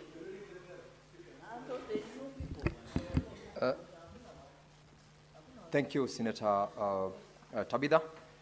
Pursuant to the request made, the putting of the question is hereby deferred to the next sitting of the House. Now, honorable members, in order for us to facilitate the next business of the House, I will rearrange the order paper, and I will ask that we call out order number 23. Clerk, call out order 23. Order number 23, motion, welfare of interns working under the Public Service Commission, PSC, resumption of debate interrupted on Wednesday, 1st October 2025, morning sitting. Now, honorable senators, this is a resumption of debate that was interrupted on Wednesday, 1st of October 2025, the morning sitting. Honorable Senator Cherargei was on the floor, and you have got a balance of 15 minutes to continue making your contributions. Senator Cherargei, take the floor. Thank you, Mr. Speaker, and welcome back. It's good to see you in action. It was the last time I saw you, you were in my county. So thank you, and always keep visiting us so that you we also continue as one nation and one people. Mr. Speaker, I continue to move this motion on the issue on concerns regarding the welfare of interns working under Public Service Commission. Mr. Speaker, I want to indicate that this motion concerns the Public Service Commission in interns. Mr. Speaker, you know, in every year, in 2025, 2026, we have 7,000, Mr. Speaker, internship positions across ministries, departments, state agencies, corporations, and public universities. Yet every year, Mr. Speaker, can you believe 250,000 graduates are churned out of universities, colleges, polytechnics, Mr. Speaker. Yet only 7,000 internship are only avoidable within MMDAs or ministries and other state organs, Mr. Speaker. Mr. Speaker, this internship that run normally for the young people, we run normally for 12 months. Mr. Speaker, when you look at the Employment Act, Mr. Speaker, and when you look at the Labor Relations Act, young people, it is unfair for people to stay more than 6 months or 12 months, Mr. Speaker, as young people. And one of the issues that I've raised is that we need to ensure the interns, Mr. Speaker, are made permanent and pensionable. That is one of the concerns that I'm raising with Public Service Commission and even other agencies, including county governments, Mr. Speaker. I don't see any need why a young person, a Kenyan youth, would become an intern for 12 months, then you release them into the streets, Mr. Speaker. One, we lose the experience and we lose the resources that we have invested in that young person to work within that department, Mr. Speaker. Let us be like National Youth Service or NYS, where when the recruitment of police and KDF, they are given priority to be employed as members of disciplinary forces in this country, Mr. Speaker. We are losing a lot. Mr. Speaker, we must ensure that any young person that does interns in state law office, in ministries, Mr. Speaker, in county governments, they must be transited into public and permanent and pensionable, Mr. Speaker. You are aware we have a teething problem. And I want to thank his President William Ruto on the directive that 7,000 universal health coverage staff who have been interns in our county hospitals for the last 5 years be absorbed under permanent and pensionable terms, Mr. Speaker.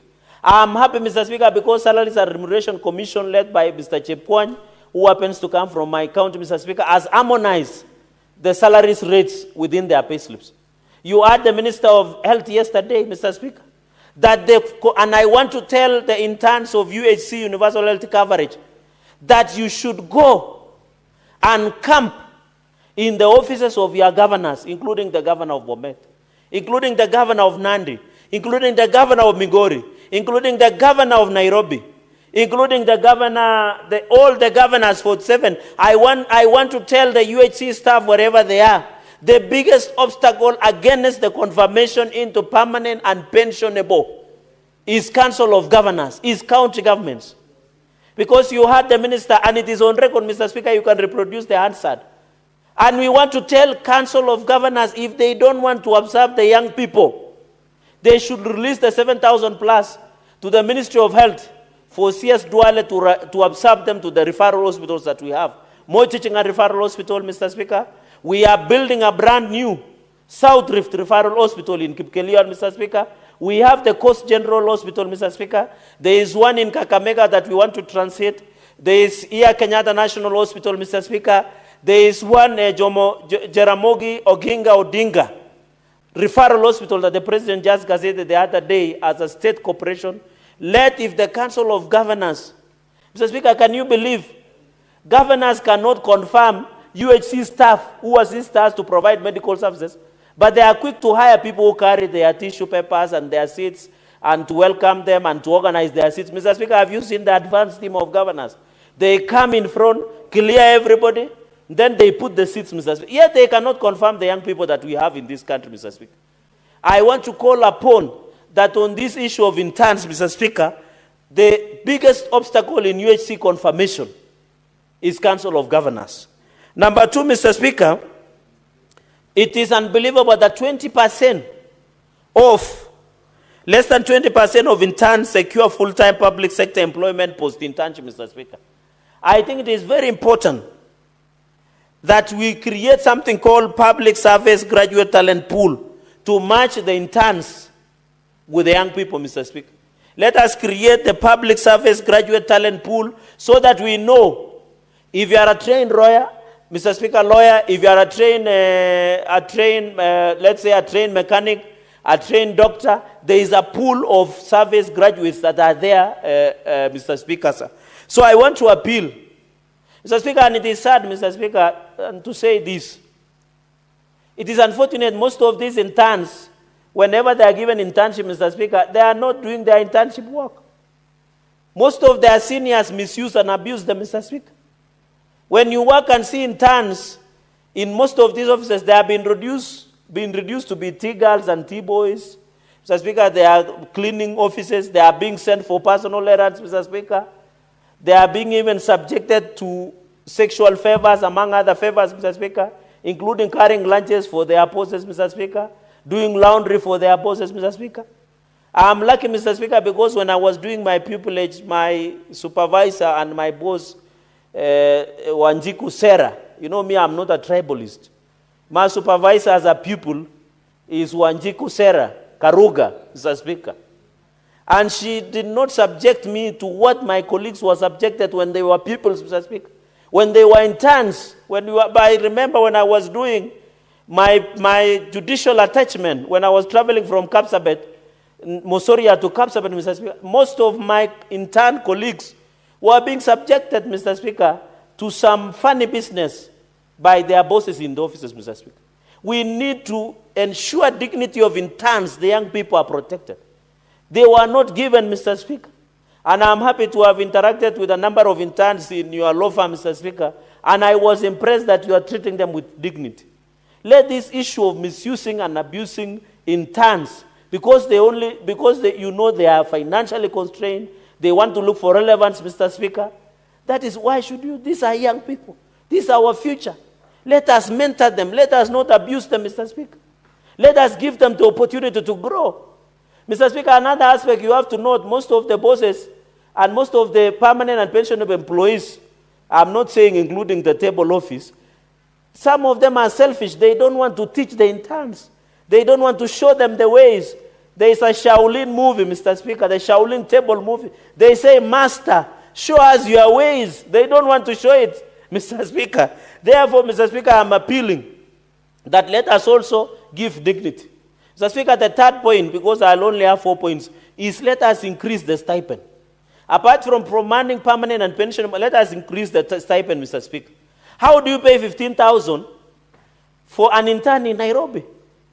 15,000 is lunch to some big boys in this town. 15,000, where will you get a house somewhere in Mulot of even 3,000 shillings, Mr. Speaker?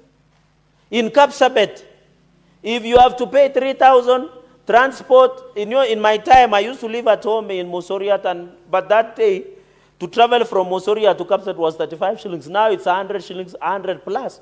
Even from Mosoria to Eldoret, things have changed. The cost of living has gone up. How do you give an intern 15,000 shillings as a stipend? That is why they are prone to abuse. That is why they are being misused. Because they don't have finances. I meet parents most of the time. They are telling me my child is doing internship in Nairobi or Mombasa or anywhere, Mr. Speaker. But they cannot, they want money for rent, they want money for transport. Because we are giving them 15,000. How do you pay 15,000 a young person at this day and era, Mr. Speaker? Let us give even 50,000. 50,000, they can get a decent housing in Gumo or Rongai or Mukuru kwa Ruben. At least they can get something of 10, 15,000 to live in, Mr. Speaker. Or even where I was living in high-rise and we were living like 4 men in one room, Mr. Speaker. Mr. Speaker, it's not imaginable, but that's how we survive. When we were in Kenya School of Law, serious lawyers like us used to live like squatters in some, because you have to share the room you live. You don't see even the sunlight. So your room, you don't know whether it's a daytime or night, Mr. Speaker. Let us improve to 50,000 so that the youth interns can have opportunity to live a decent life. They can buy clothes, they can get transport, they can get food, they can get a better rent, Mr. Speaker. Let us make it to 50,000 plus so that the young people, Mr. Speaker, can... I'm not saying the young people should increase so that waende wapige sherehe. That is not the point. I want them to listen. I want them as they learn, they get better land, a good environment, Mr. Speaker, so that it is not in the interest that they only want, Mr. Speaker, when I've talked to most of the interns, they want to learn. They want to be permanent and pensionable. They want to grow. They want to serve this nation. That should be our goal, Mr. Speaker. Mr. Speaker, it is not in the interest that they just want money to go for rev or to kupiga sherehe. It is the interest that they want to develop their skills, Mr. Speaker. I've seen my light is on. So that is why I'm proposing that we increase the current stipend from 15,000 to 30,000. And I want to challenge the National Assembly, the Senate, the county assemblies. Senator Cherargei, want to bring your attention to Standing Order 92. Yes. I've listened to you on 2 comments you've made on the language that you've used in your submissions. Stick to the rules. Okay. My apologies, Mr. Speaker. You know, as we also debate on the House and follow the rules, there are many young people who are following this conversation. So I'm trying to touch base with them as well as play by the rules. But my indulgent Speaker, please forgive me. I know by the beatings of Jesus Christ we receive forgiveness. So in the same spirit of Jesus Christ, just forgive me and allow me to drive this point home, Mr. Speaker. So what I'm proposing, Mr. Speaker, let us increase from 15,000 to 30,000 to 50,000. For example, if you are an intern within a city, let us make it 50,000. For other small towns like Jebalungu, Mulot, Bomet, Kapsabet, Kabiyet, Mr. Speaker, here Kabasi in Naivasha town, or Nakuru is a city. Nakuru is a city we can include. Somewhere, I don't know, somewhere in Kenol here. I don't know whether Kenol is a city in Muranga. So, Mr. Speaker, those we need to ensure that we increase. And I know the table office and a number of us who did interns. I don't know whether Senator Karen Nyamu went for internship, but some of us are familiar with the challenges that most of these young people face, Mr. Speaker. So, Mr. Speaker, this internship, we must be careful so that we protect and ensure. My final remarks to the young people. As we push for permanent and pensionable for Public Service Commission interns, as we push, Mr. Speaker, for increase of stipend, we want also you to be disciplined, to follow code of work ethics. We don't want when we have pushed for stipend, we have pushed for protection of dignity, you report to work at 9. If the code of ethics say you report at 8 a.m., be there by 7:30. Most of them don't have families. They don't have children. What excuse do they have not to report to work early? And leave even late. I want to advise them, if it reaches 5, ask your boss to give you a few assignments, finish them, you never know. You can be retained in that office. And I know you and me have been employers, and even Senator Karen Nyamu, and maybe table office. You know, an employer also includes when you are rearing dairy cows, or you have a shamba boy. It is also part of employment. You will always be impressed with somebody who reports to work early, and ensures that they ensure they give it to Mr. Speaker. So, Mr. Speaker, because I want to listen to my colleagues, allow me to yield the floor as I move and request one of the youthful Gen Zs of our time. You know, in the last parliament, Mr. Speaker, before you joined us, you know, you are the lawyer of the government. When you are busy representing government and the president, I was the Gen Z then. But of late, we have the vibrant. I wish the guest of Senator A.C. Okenyuru was still there to see her in action, but I know they are following it through TikTok, because we are live on TikTok, we are live on Twitter, and we are live on YouTube. I think so. And Facebook, and Snapchat. All those we are live, Mr. Speaker. I know to you it looks unfamiliar, but I know you will catch up immediately. Mr. Speaker, let me welcome the distinguished Senator, Senator S.C. Okenyuru, to come and second, so that we can open for others, Mr. Speaker, and then I will be able to sit and listen. I beg to move. Thank you, Mr. Speaker, sir. Senator S.C. Okenyuru, and for your information, Senator Cherargei, I am equally tech-savvy and able to be available in almost all the platforms which you've mentioned. I'm not out of the box. I'm in the box. Senator S.C. Okay. Thank you, Mr. Speaker. I wish to second this motion by Senator Cherargei and Senator Cherargei continues to distinguish himself in defending the rights of the bottommost of the pyramid in this country, Mr. Speaker. Mr. Speaker, on the issue of interns that he has brought this afternoon, in this country, Mr. Speaker, as a young person, you are literally begging for everything. You're begging for food, you're begging for healthcare, you're begging for education, you're begging for upkeep, even little entertainment, Mr. Speaker. So when you actually look at the prevailing conditions, young people are looking for somewhere to find a shelter. But what is the situation in this country? For you to get internship in this country, it's actually modern-day slavery. The only difference is you're actually not being forced, but you have to know someone who knows someone for you to get that internship, and which you end up being paid 15,000. Even as the owner of this motion, Senator Cherargei, suggested 30,000, for me, I feel it needs to even go to 50,000, Mr. Speaker. Because now what is happening, even after these young people secure their internship in a particular organization, they are equally experiencing gender-based violence.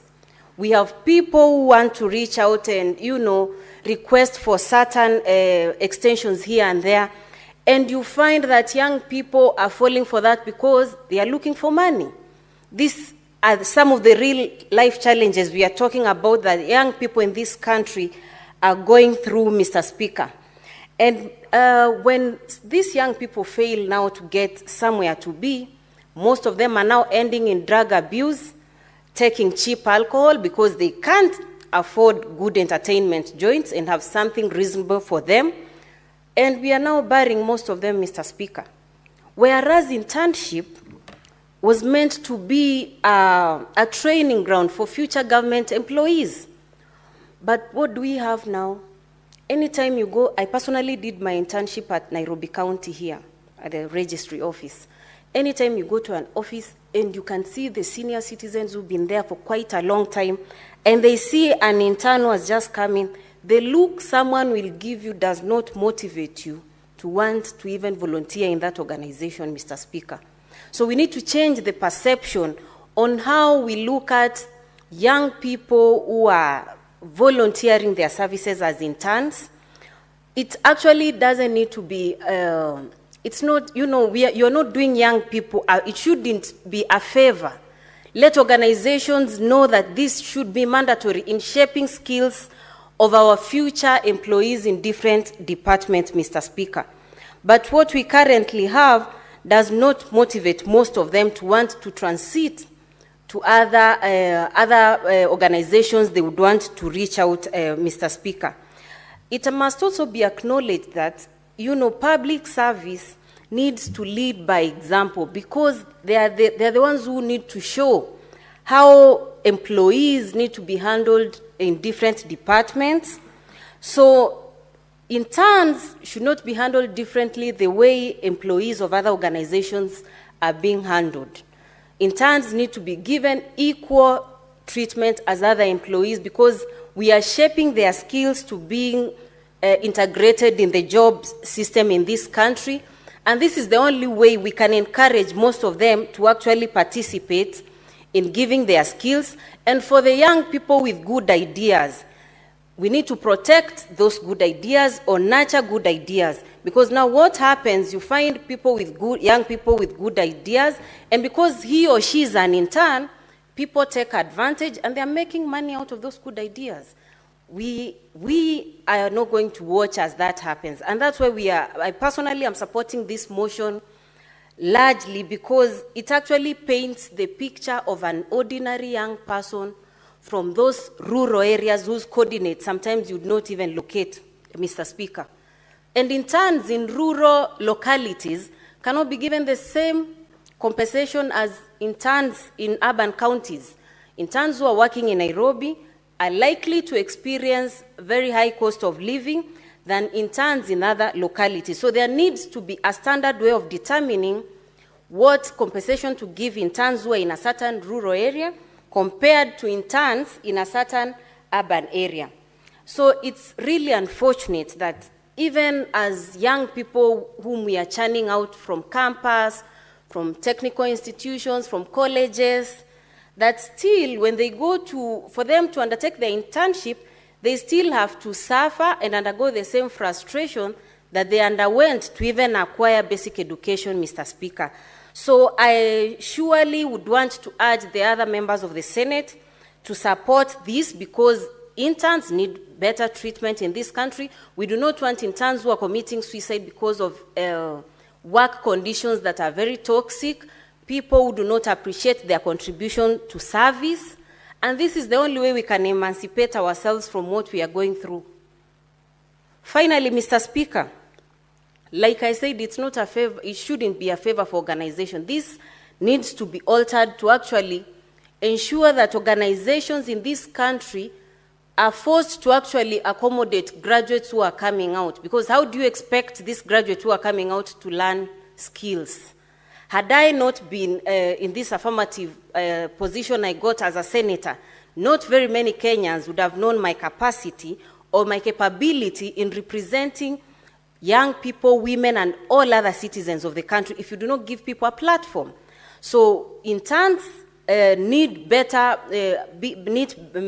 management, better remuneration, not the 30,000 that even Senator Cherargei is suggesting here. Let it go to 50,000 so that we are attracting young people to volunteer, to serve this country in a manner that has integrity, so that we do not have people who are also learning shortcuts because of the behaviors they are learning from the staff they have met in those organizations, Mr. Speaker. So I do not wish to add more to whatever I have already said, but let's not allow young people to beg outside and still beg while serving as interns. Thank you, Mr. Speaker.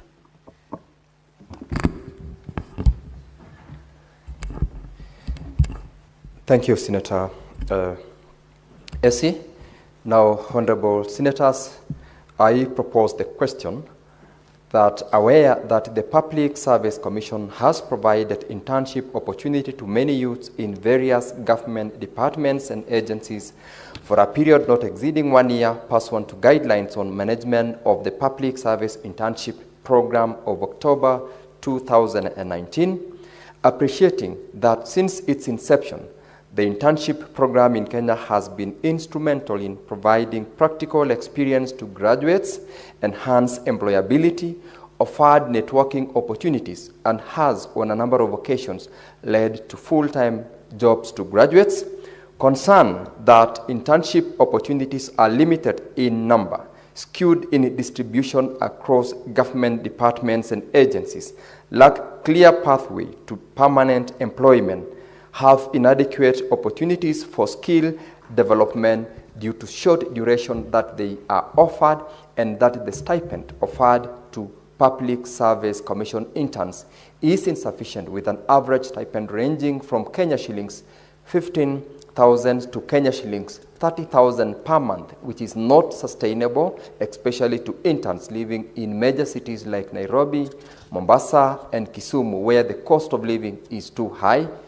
Now, therefore, the Senate resolves that the Cabinet Secretary for Public Service and Human Capital Development, in consultation with the Public Service Commission, reviews the guidelines to the Public Service Internship Program of October 2019 with a view to 1. Increase the stipend offered to interns to cushion them against the high cost of living, and 2. Put in place mechanisms to promote and reward innovation by interns. Now, honorable senators, this motion is now available for debate, and the floor is open for debate. I will invite Senator Karen Nyamu to make her contributions. Thank you very much, Mr. Speaker. I want to strongly support this motion on the welfare of interns under the Public Service Commission. We know in 2019, the Public Service Commission opened its doors to thousands of graduates, fresh graduates, in the ministries and in all government departments with the aim of exposing them to the job place and giving them necessary experience and fast kind of a job experience, Mr. Speaker. And the initiative was very noble, no question. But the story right now paints a different picture. Our interns, the stipend that was agreed upon 6 years ago in 2019 is still the stipend that they are earning to date. That is 15,000. An intern who is posted to Nairobi has to pay rent, has to use that stipend for transport and basic meals, because that is all they can afford with that amount. Mr. Speaker, that paints a different picture and spirit with what was the intention of this internship program. They were not supposed to struggle. It was on a positive note that this program was achieved, Mr. Speaker. And that is why this motion is very timely and necessary. Because these learners, they are not just students. Even at the workplace, reports show that they have been able to come up with innovations that have made the workplace more efficient and even save time. We need a program where we can recognize and reward such talent, because what they bring is fresh ideas and digital skills at the workplace. We need to find a framework of how we can appreciate that, reward it, and even absorb the outstanding ones into the job market, Mr. Speaker. And we have already said that this is not a favor that we are doing the interns. It is an investment of this country to our future, because the youth are our greatest asset in this country. And when we empower them, we empower families, we empower our communities, Mr. Speaker. And let this Senate be the voice of the young people of this country, the voice for fairness and a voice for opportunity for them, so that we pass this motion that supports their welfare and consistently increases that stipend and also rewards those outstanding interns with job opportunities. Thank you, Mr. Speaker. Senator Eddie Okech.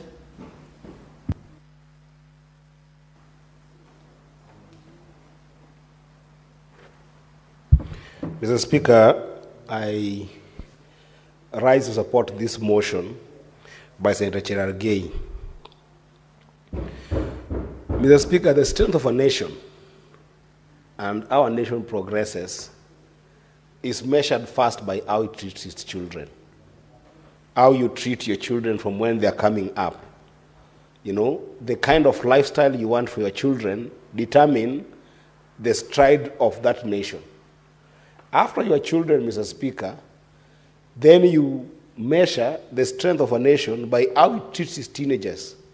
What kind of opportunities, what kind of exposure, what kind of social amenities that you put together for your teenagers to grow as full human beings. Then the third, Mr. Speaker, close to that, is now how you measure the youthful bulk of the population that then must go now to build this country, which is where the majority of our young people find themselves today, Mr. Speaker. When you talk about the issue of internship, Mr. Speaker, it is indeed critical that this is something that the government would only do as an investment if the government is serious. You do it as an investment into your population to make sure that, number one, apart from the knowledge that our young people and the youth have been able to acquire in schools, can they actually make those knowledge practical? How practical is the knowledge that they have? Because, Mr. Speaker, you've seen a number of times that when young people go to look for employment in the private sector especially, and in the civil society, the first card that they are pushed out of the door with is that you don't have experience.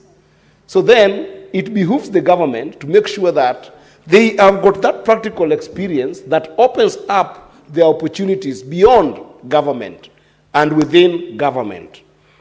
The second thing, Mr. Speaker, of course, is are you able to employ these young people as a reliable source of labor, whether in government or outside? And therefore, the second reason why you invest in these young people is to boost that element of employability. And, Mr. Speaker, if that is the government's target, then it has to be an investment. You will bring a policy that first goes through a rigorous process of identifying these young people. Number two, give them some small stipend that does not even feature in terms of their day-to-day survival. Because if you think about the young people in this Nairobi, Mr. Speaker, there's a bare minimum they can live in, they can live on. For instance, Mr. Speaker, if you're going to put a regulation and you don't look at how is these young people getting from the place where they stay to where they work in government. Even in rural communities, Mr. Speaker, if you go to a place like Migori or you go to Kisumu, these young people who are in these internship opportunities, they travel from home to a place of work. So it means that if you're doing a regulation, Mr. Speaker, you must make sure that that amount caters for them to be able to get to the place of work. Number two, Mr. Speaker, they are human beings. They must eat. Your regulation cannot lack a consideration of, will this person be able to survive during this 1 year being able to eat something? Number three, Mr. Speaker, they are young people. They can't come to work naked. Will this be able to sustain their simple clothing? And then number four, Mr. Speaker, they must have a shelter. And nowadays, Mr. Speaker, in the world where we live, where we've got opportunistic diseases, Mr. Speaker, a bare minimum element of basic need is also health care, Mr. Speaker. So there must be a matrix for which this investment must be done with government, Mr. Speaker, that cannot keep on relying on a 6-year regulation that was passed, Mr. Speaker, by the relevant ministry. So I wish the government the courage to actually look at this thing practically as an issue of wholesome investment in wholesome development of a human being called a youth in this country, Mr. Speaker. Because otherwise then, you are wasting your money not giving these young people the best investment.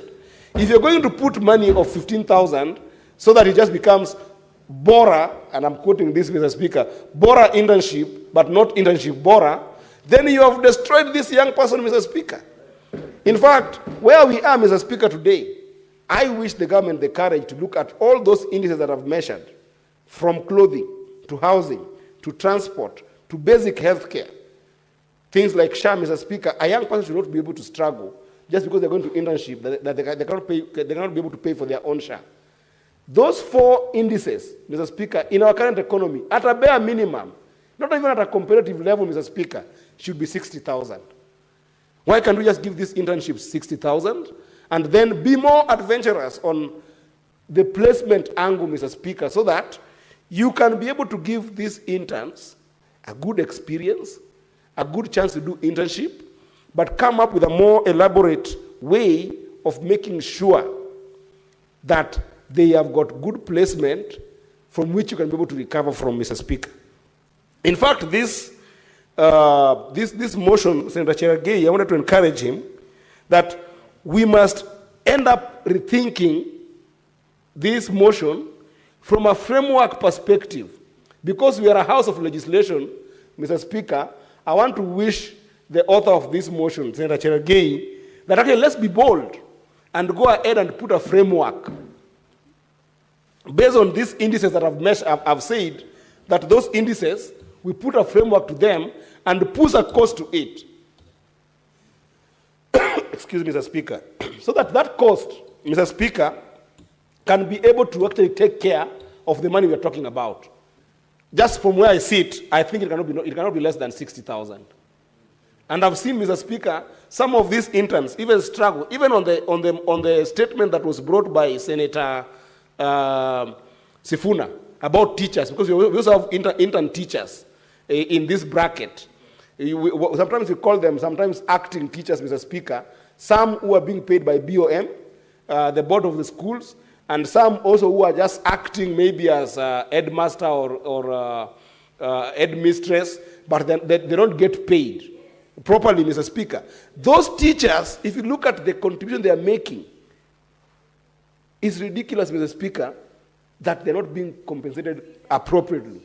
They are treated as cheap labor, yet they have experience in this country. And Mr. Speaker, actually, it's almost tantamount to slavery. Because I want to, for instance, if somebody is working in a place like Nyatike, a young person who has just left school, suffered in Chuka, or suffered in Mount Kenya University, acquired the necessary knowledge, they have been put in Nyatike constituency, where TSC has got proper regulations of what constitutes what we would call hardship allowances, and then they are regulated in a way that those hardship allowances are not taken care of, or they keep on being manipulated because of a regulation by TSC. Why can't we be bold in this kind of motion to just go ahead and do a legislative piece on it and say, in Nyatike constituency, because of this and this, we classify it as a hardship area. In Kuria, where I come from, Mr. Speaker, they face the same. I've gone to some places from like where Senator Esokajuri comes from, in parts of Kisii, where, Mr. Speaker, is the same story. Those teachers keep on suffering, Mr. Speaker. So we must look at this thing in a very awesome way, Mr. Speaker. To the extent, Mr. Speaker, and again I excuse myself here to just get water because this issue of youth is in my heart. I might...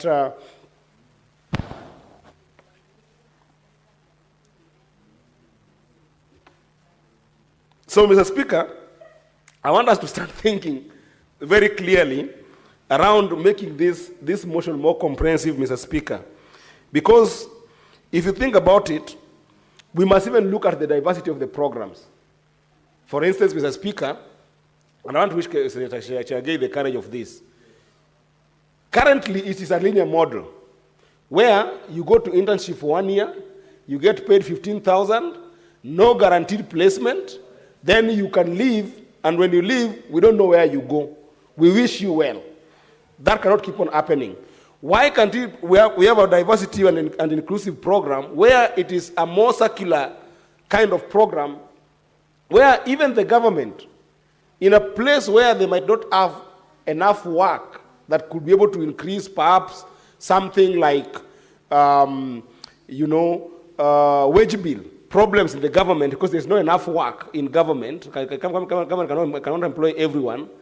Why can't it be that in this kind of motion, we can come up with proposals on looking at the private sector and come with arrangement with the private sector and organization in the private sector so that interns who have gone through government programs can be taken in by the private sector in an arrangement where the government will give some subsidy of stipend or salary to the private sector to take these youth in.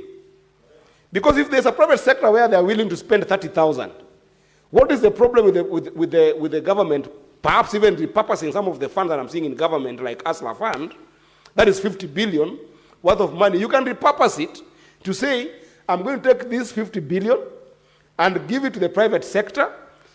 Any private sector that is willing to employ young people at 60,000 or at 70,000, but then we subsidize 40,000, we will be able to give you that money, and then you repurpose it for these young people and take them in even for 5 years.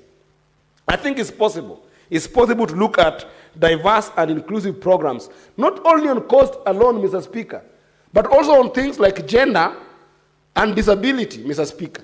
You can even reduce these repurposed programs, Senator Cherargei, and say, okay, maybe you cannot be able to take all interns, but at least why can't we mainstream all the women interns into job opportunities?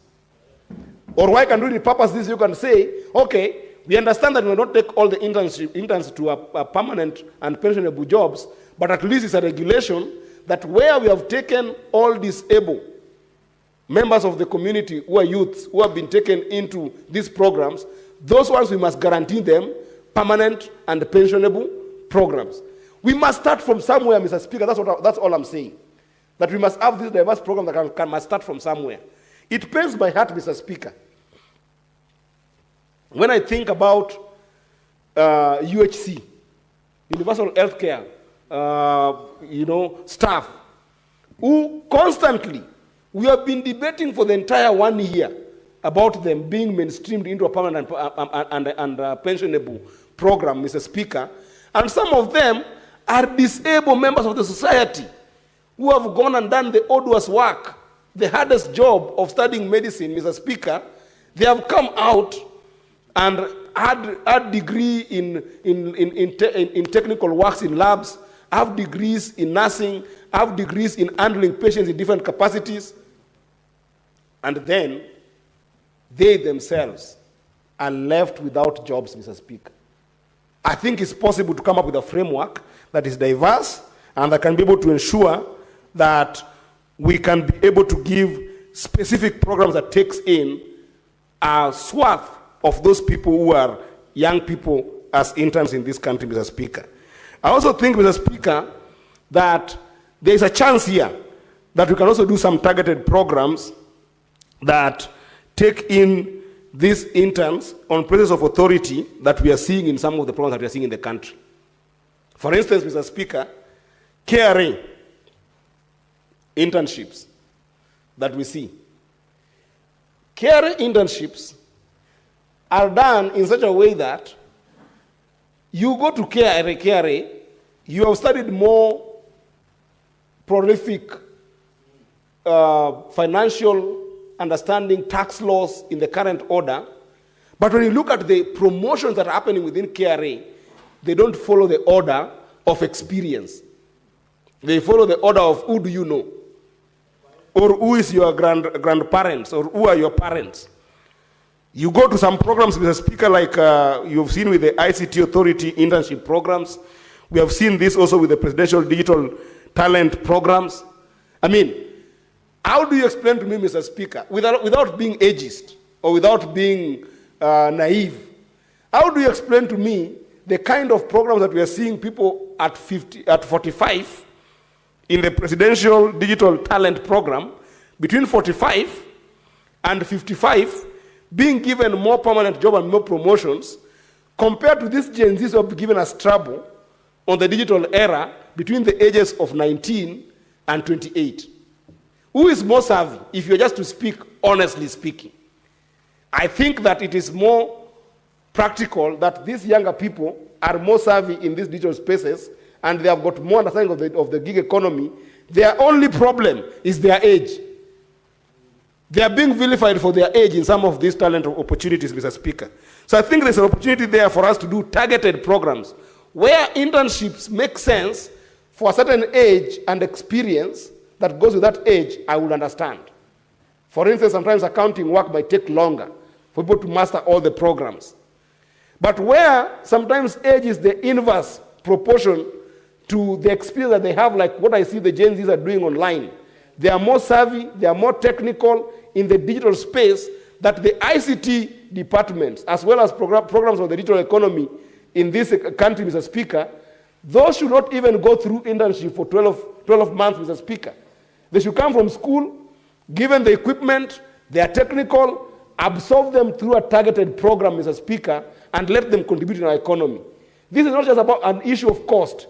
It's also an issue of output. Total productivity factor of our economy, Mr. Speaker, is enhanced by getting the best drivers on the best seats that they can be able to do, Mr. Speaker. And I dare say, Mr. Speaker, that some of these opportunities that we're seeing in government, young people are the best drivers to be able to drive those seats, Mr. Speaker. So those targeted programs, Mr. Speaker, I would want us to see in this motion that we're working on today, Mr. Speaker. Lastly, Mr. Speaker, is just the issue of information. sharing and having a database that can be able to share with young people more opportunities within and without government. I think that we have not done well, despite the fact that this program has invested so much in the intake of this internship program, interns, and in the intake of those who need to be skilled and reskilled, Mr. Speaker. There hasn't been a commensurate corporate kind of culture in government to make sure that there is proper information on where opportunities lie post-internship, both locally and even in the international arena, Mr. Speaker.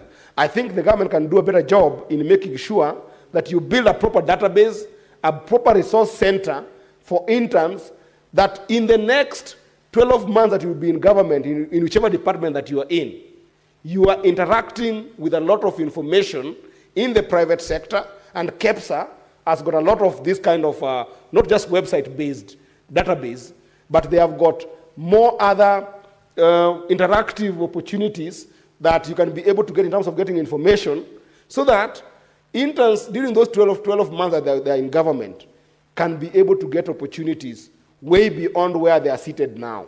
And some of this, the Speaker, can expand to a more diplomatic role that you can be able to play. I know for a fact, Mr. Speaker, for instance, that there are companies that want to do research in Kenya today, in Africa in general, Mr. Speaker, and those companies are based in the Silicon Valley in the US, but they cannot be able to get competent interns. Why? They are in government, they're not interacting with information from the other side of the world. We need to be very good at being savvy in developing proper resource centers and information centers and resource databases that these young people, while they're working for government as interns, they can be able to interact with and get jobs abroad. Otherwise, Mr. Speaker, I want to stop there, but I want to encourage all of us that opportunities for young people cannot continue being a second thought. It cannot continue being a second thought, Mr. Speaker. We are wasting an entire generation, an educated manpower, a very patriotic population that, if well used, can always be the biggest contribution and the wealth that we have in this country. But we have seen time without number that if they are not well utilized, they can also be a ticking time bomb. We have seen that last year. We are seeing it across the continent. We are seeing it even in Tanzania, although in Tanzania, I think, Mr. Speaker, it's not more the issue of being a ticking time bomb. It's just that they're dealing with dictatorial tendencies of some of our leaders that we are seeing that are doing some ridiculous stuff like forcing an election that is not there in Tanzania, Mr. Speaker. So I want to encourage, Mr. Speaker, that let us invest in our young people and let us make sure that our youths, their talent, their time is turned into treasure. I thank you, Mr. Speaker. Senator Tabitha Mutinda.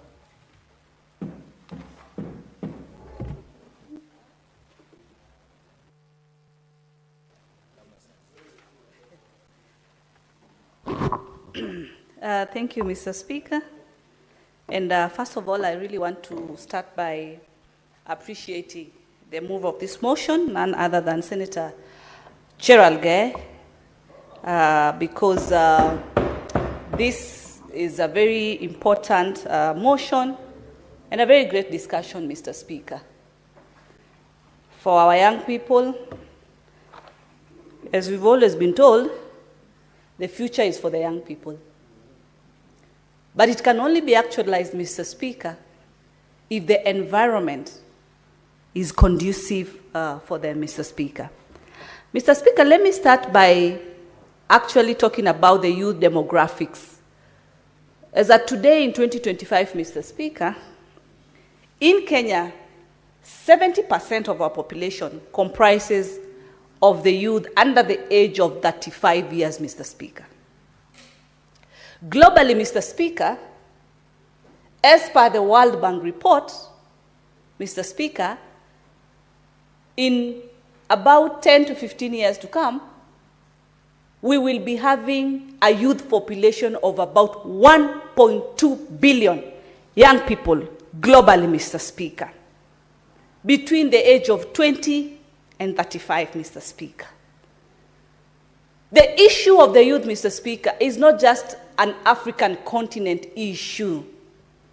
It's a worldwide issue, Mr. Speaker. And it's a high time, as legislators, we do what we are mandated to do, and this is what we are doing. And that's why I started by really appreciating Senator Cherelgai, because the legislation that we do, the legislation that is part of our mandate then, helps to open up and enhance opportunities for our young people, Mr. Speaker.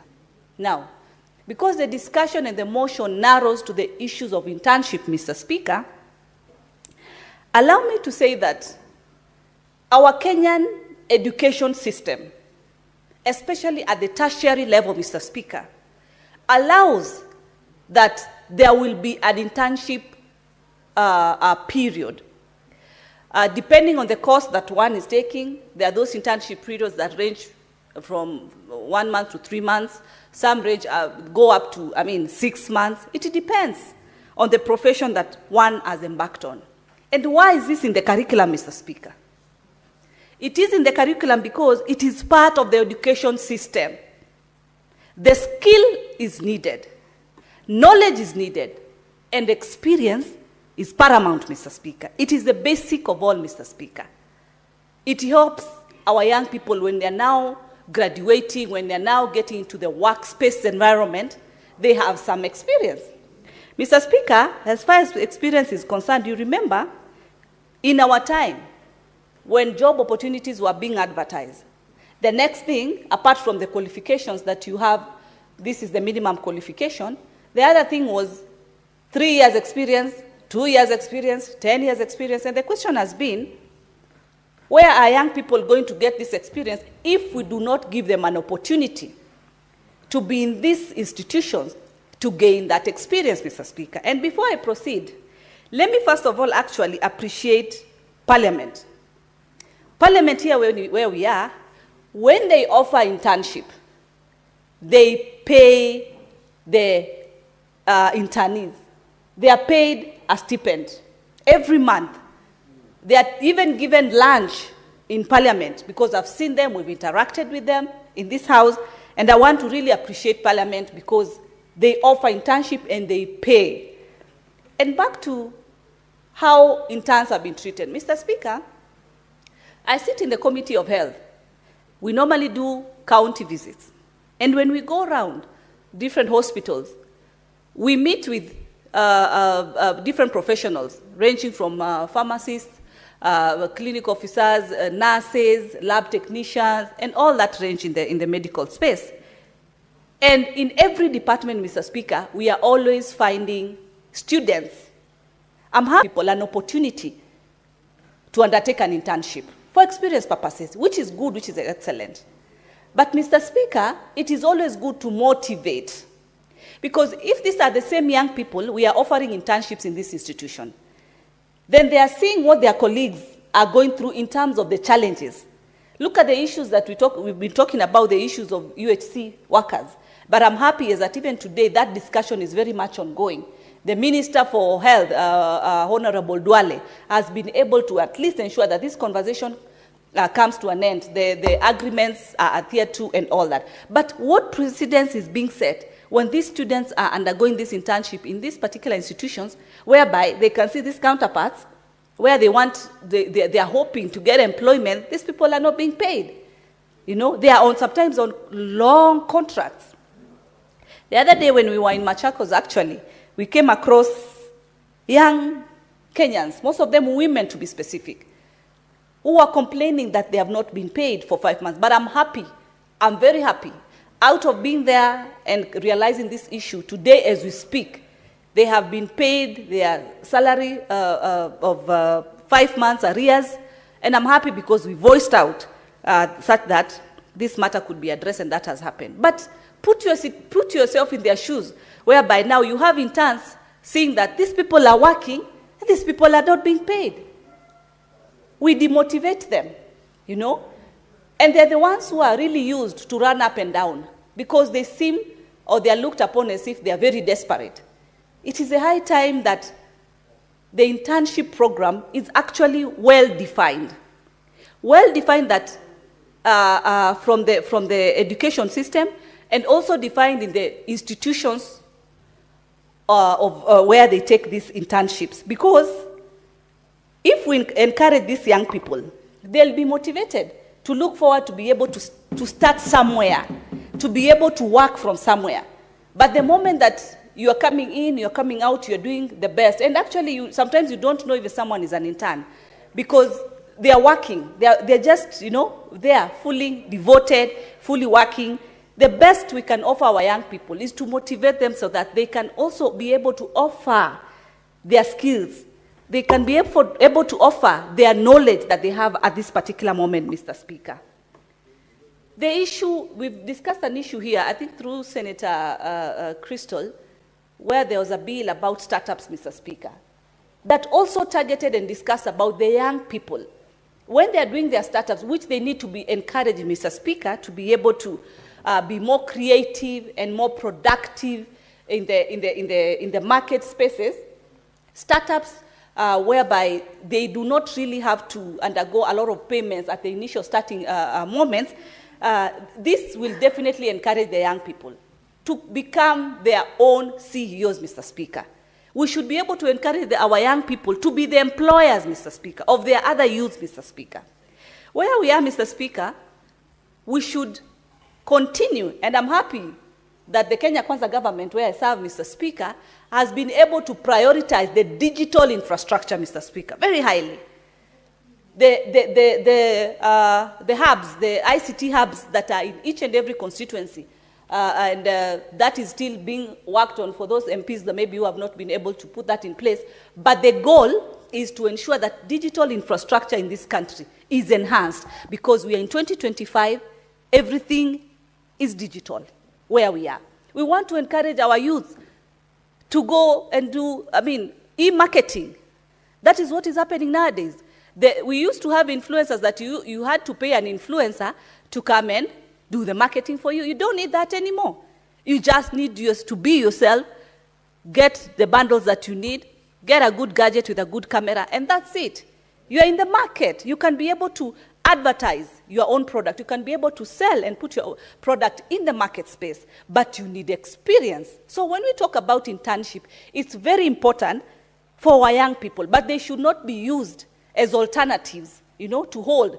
Their role is, their main agenda is for them to be able to acquire the knowledge that is needed. Remember, an internship is a bridge to employment. It ensures that when they gain this skill and knowledge, the company does not really need to look for new employees. You can be able to offer an opportunity to the interns who have performed very well to continue in the department.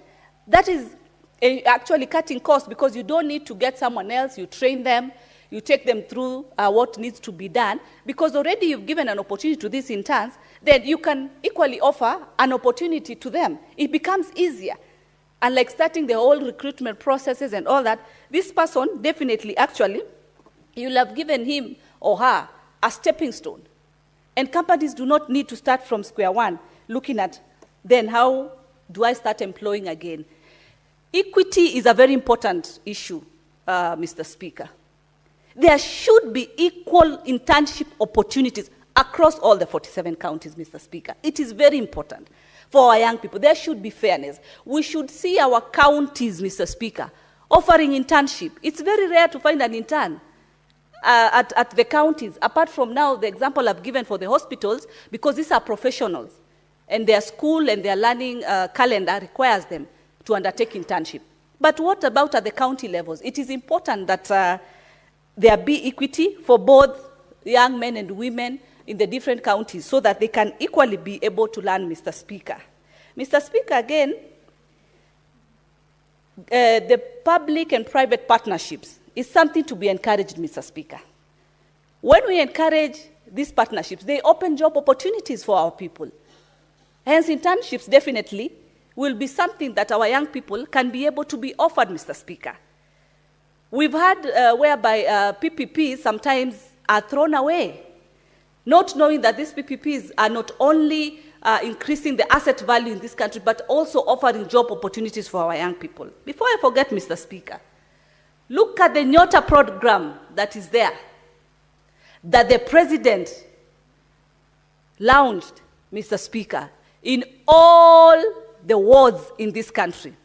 Each and every ward, Mr. Speaker, has got 70 young people who are going to benefit with a grant amounting to a total of 50,000 Kenya shillings. I wish I could have gotten that in my time when I was a youth, Mr. Speaker, because we didn't have this kind of grants at that particular time.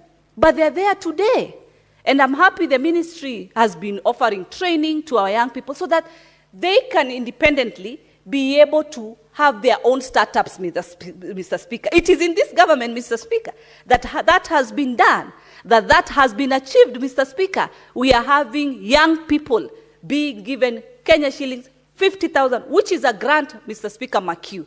It's not even a loan. There was even the offer of Hustler Fund, Mr. Speaker, so that Kenyans would be able to, access some little capital to be able to generate more income in their little economic, platforms that they are in, Mr. Speaker. Mr. Speaker, the skills and the knowledge during this internship process, Mr. Speaker, when you quantify it in terms of value, by 2030, Mr. Speaker, we'll be talking about over 10 trillion in this country, Mr. Speaker, if we empower and offer internships and opportunities, job opportunities for our young people. I was just talking to Senator Essie, who seconded this particular motion. And you know how passionate she has been in terms of matters education. And we had a small discussion of the examiners.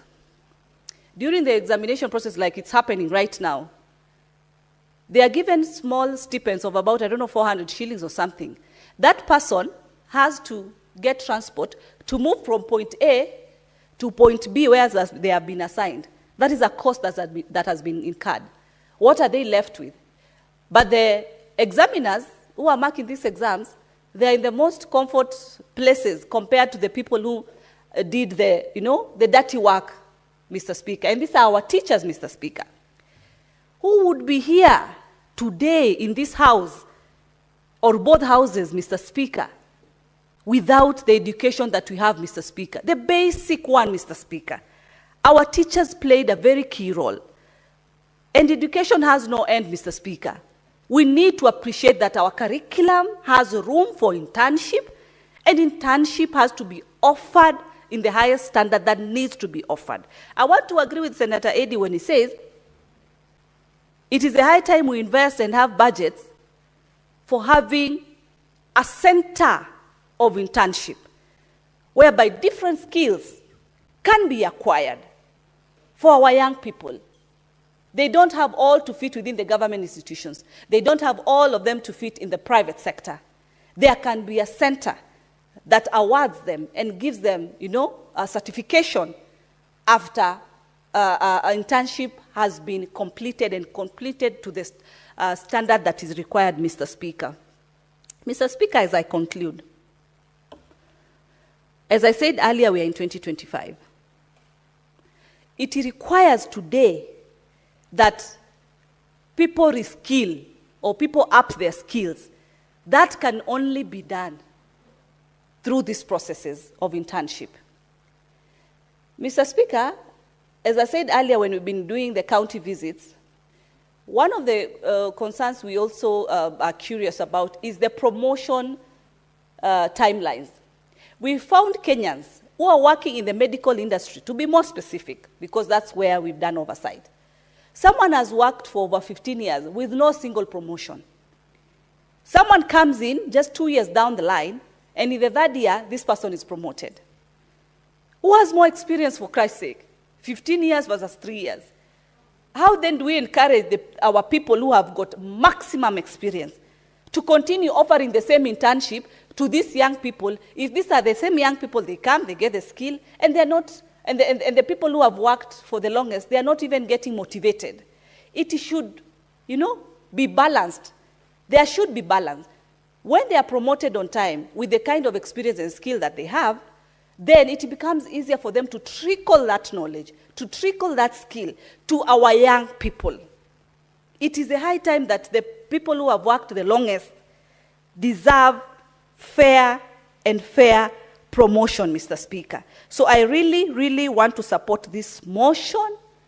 I do support and ask colleagues that we support, because we have for the longest period said that the future is for the young people. That can only be actualized. That can only be factual if we support this motion and ensure there will be adequate opportunity for skill development for our young people. With those many and few remarks, Mr. Speaker, I support. Senator Osotsi, you were on the platform. You've just disappeared from my screen. But I had seen that you had, there's a problem with the system. So I will allow you, Senator Osotsi, to give your contributions to this motion. Thank you, Mr. Speaker. Mr. Speaker, from the onset, I want to say that I fully support this motion on the welfare of interns working under the Public Service Commission, a good motion that has been brought by Senator Fonandi, my good friend Senator Cheragei. Mr. Speaker, this motion is long overdue because we have been seeing the plight of our constituents who go through this program, Mr. Speaker. Mr. Speaker, only 20% of the youth who participate in this program are being absorbed in public service. That means a huge 80% of those interns are left hanging.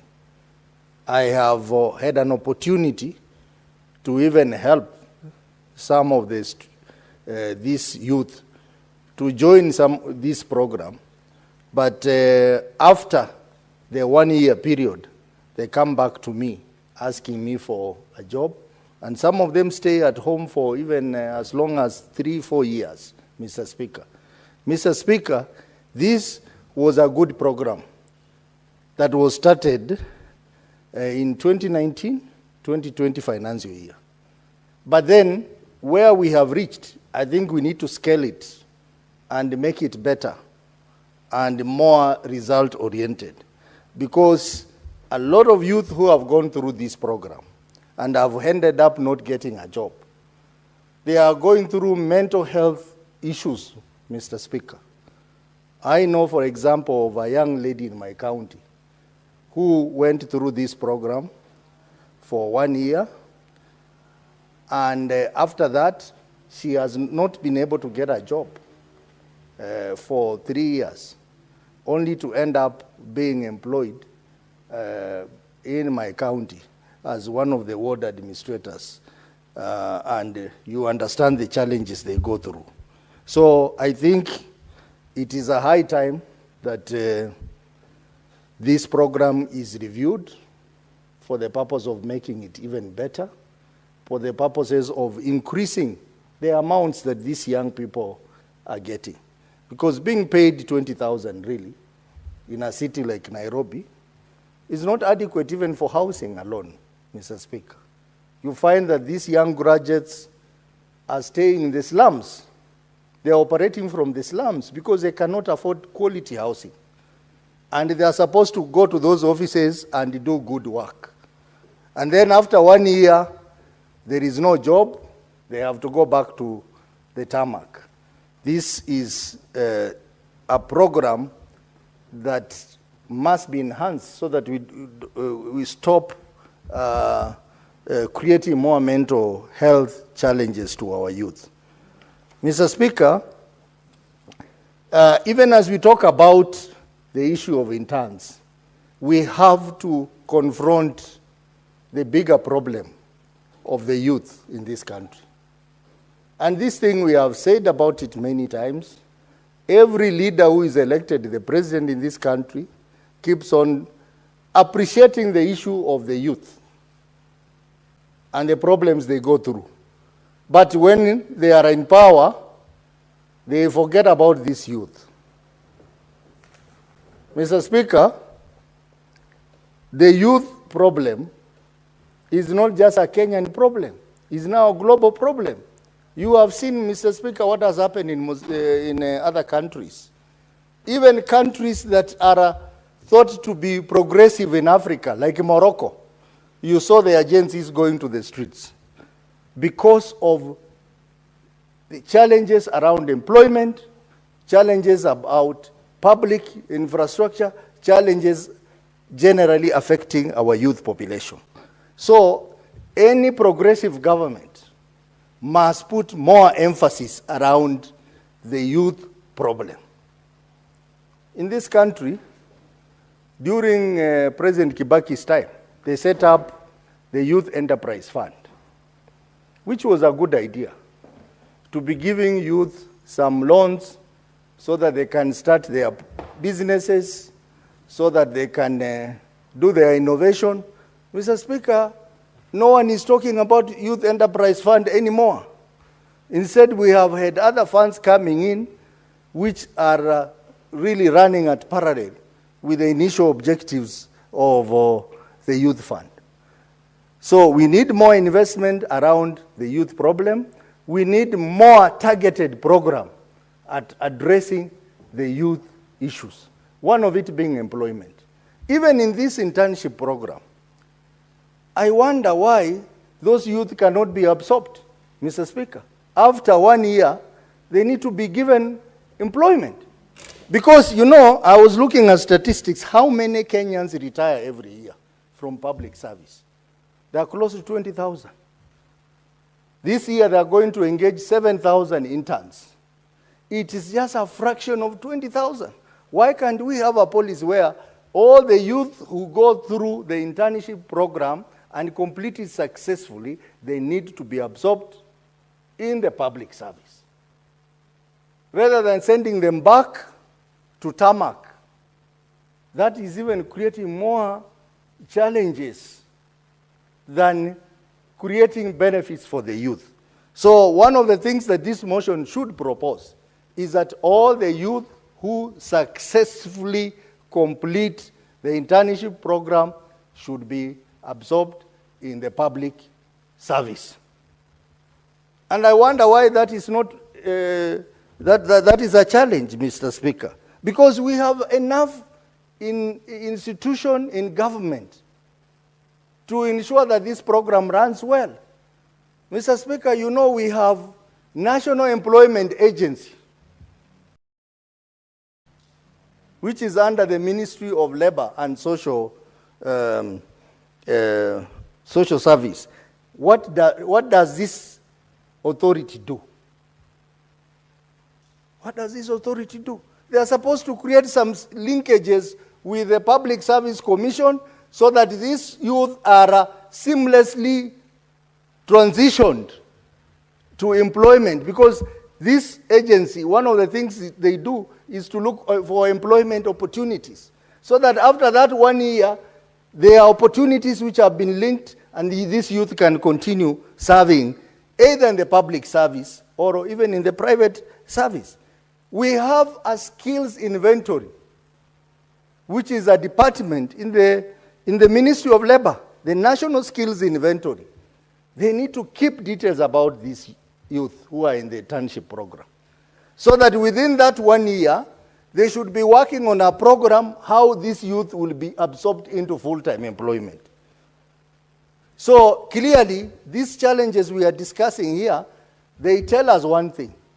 There is lack of proper coordination in the public service, between the Public Service Commission, between the ministry in charge of public service, between the Ministry of Labor, and generally with all the other ministries. If there was some good synergy, then we will not be sending our youth to oblivion after 1 year of serving the country. Mr. Speaker, I'm aware some of these youth have come up with very serious innovations, especially those who work in technical areas like ICT and engineering. But who takes credit for that innovation? How are they patented? That is an issue that this program should also address. Mr. Speaker, going back to the youth challenge, the other day I was traveling to somewhere in Middle East, one of the small airports in Middle East, not Dubai one, Sharjah. And I saw hundreds of young Kenyans sleeping on the floor in the airport. They cannot even afford even a cup of tea.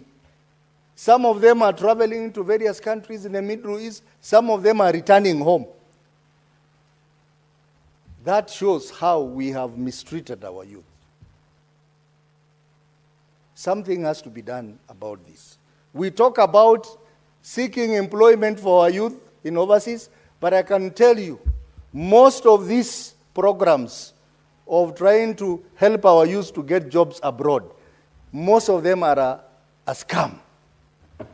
Because the youth have come back, they have complained, others have spent money, but they have gotten a raw deal. Why can't we create opportunities for our youth? When we talk about our counties, Mr. Speaker, those TVETs in our counties, the technical institutions in the counties, most of them are dead. Why? Because they are having challenges with capitation. They are having challenges with the payment of salaries to tutors. And this is something that this House must take very seriously. I remember, Mr. Speaker, the other day when we were talking about the new formula, and we said we wanted to support small counties like mine in Vihiga to get more money. And we were saying we need to give them more money. I think we fought so hard with Senator Omugeni here. We want to give them more money so that they can invest in build more good classrooms for ECD. They can put more money in TVETs. They can put more money in health. And we fought so hard. Mr. Speaker, in most of our counties, these governors of ours have diverted that money to paying pending bills. It is sad why we should fight for more money to come to our counties, and then that money is diverted to wrong causes, Mr. Speaker. We expected that now that that was an affirmative action, that money would be taken to those deserving functions within our county, Mr. Speaker. The TVETs were set up so that the youth who cannot go to university, they cannot go to colleges, they can go there and get basic skills in plumbing, in masonry, in carpentry. But those centers are dying because of low capitation or because of mismanagement. Mr. Speaker, when we do that, you go to the villages, everywhere you go, you meet a group of young people idling around. They can't do anything, Mr. Speaker. They are sitting there in marketplaces, in bus stops. They can't do anything. And all they can do is maybe engage in drug abuse or engage in crime. We are creating a time bomb for this country, Mr. Speaker. And Mr. Speaker, another thing I want to put across is that we must not lie to our youth. When we promise our youth that we will do this and this, let us deliver. Many of the things that we promised our youth in this country, Mr. Speaker, during the election have not been done. And I want anyone to challenge me on that. They have not been done. I can see Senator Tobiko looking at me, looking like she wants to challenge that. But I want to tell you that is a fact. Our universities are dying. Mr. Speaker, if we have our institution of learning dying, the problem is going to be even 100 times worse, Mr. Speaker. Our colleges are dying, Mr. Speaker. Even our schools are dying because of this thing of capitation. And we promise these youth that we'll give them jobs. We promise them that we'll give them bundles. We promise them that they will be absorbed in key institutions of government.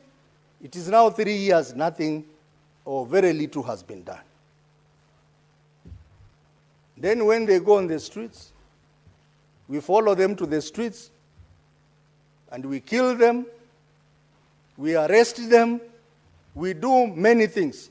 And that's why, Mr. Speaker, even as we are mourning the death of my party leader, Raila Amolo Odinga, I want to say, without fear of contradiction, that the best legacy we can give Raila Amolo Odinga is to implement his wish.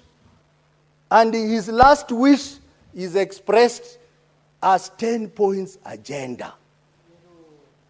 The 10 points agenda. Let people not forget about that, Mr. Speaker. 10-point agenda includes stoppage of abduction,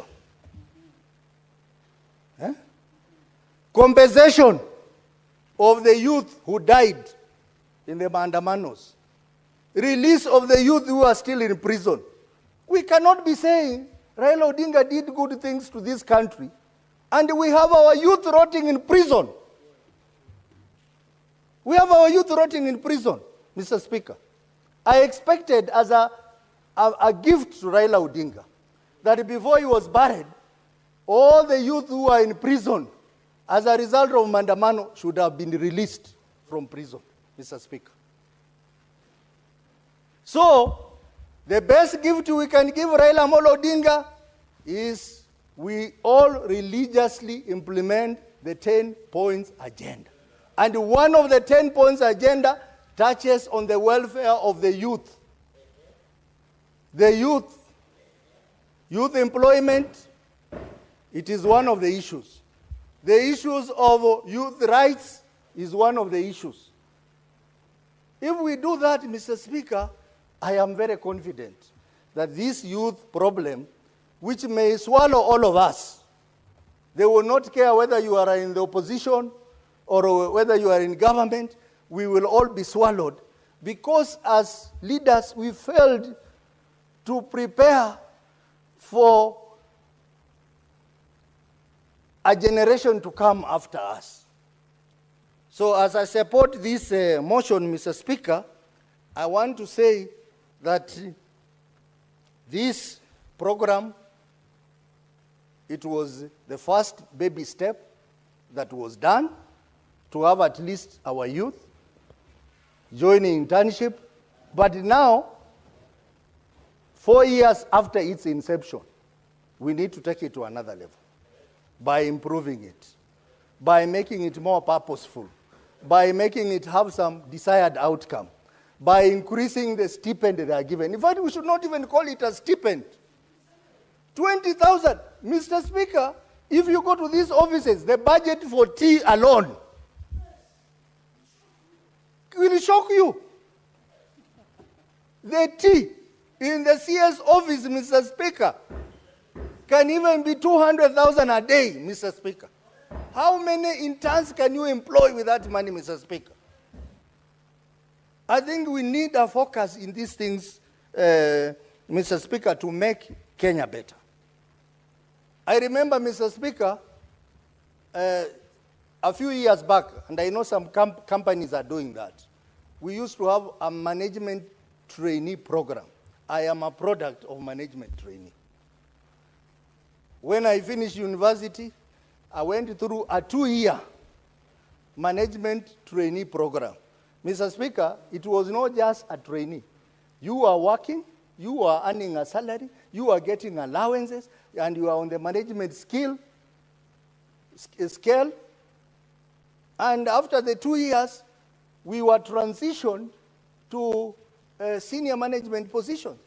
The 2 years, you could even get a loan. I remember I bought my first car when I was a management trainee in one of the blue chip companies. I don't want to say. Kitambo sana. So, Order, Honorable we Senators. Order, Senator Osotsi and Senator Cherargei.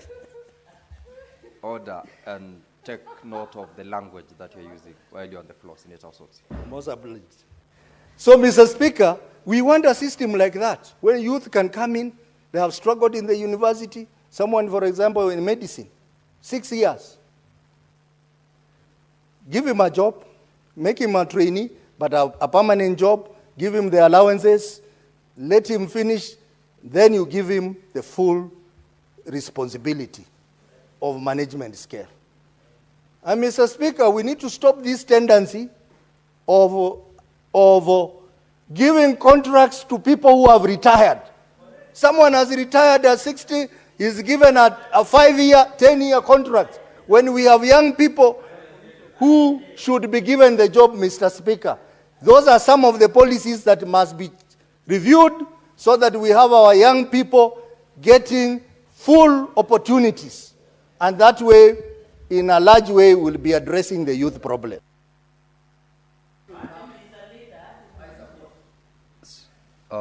Thank you, Senator Osotsi. Honorable Senators, we still have got a long queue, and I believe members would wish to speak to this particular motion. I will invite Senator Paris Tobiko. I was saying that to warn you of the time as well as unnecessary interruptions to members when they are on the floor. Honorable members, let's allow members to make their contributions in silence. Thank you, Mr. Speaker. Thank you, Mr. Speaker, for this opportunity. And thank you, Senator Cherargei, for this very timely motion. Mr. Speaker, one of the greatest challenges we have as leaders in this country at the moment is the issue of joblessness of our young people, young graduates who've been channeled out of our universities, very qualified, very energetic, very innovative, Mr. Speaker, but with nowhere to go, Mr. Speaker. And so, Mr. Speaker, the internship program was very thoughtful. It is important. But I agree, Mr. Speaker, with earlier speakers that it is time is taken to the next level, Mr. Speaker. Mr. Speaker, the internship program has offered practical experience to our young people in places of work. They've had the experience to see how companies operate, government institutions, private institutions, Mr. Speaker. They have had a chance, to try out their skills in terms of skills development, Mr. Speaker. And employers have also had a chance to get energetic young people who are also very innovative, Mr. Speaker.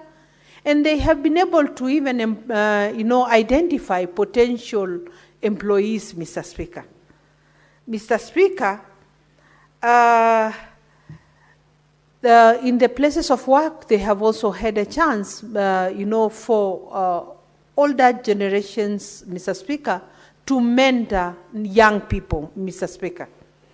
And so, Mr. Speaker, it has worked. It has given a platform to both employers and potential employees, Mr. Speaker. Mr. Speaker, it has also given young people a chance for professional networking, also develop friendships, Mr. Speaker. Mr. Speaker, this has really worked.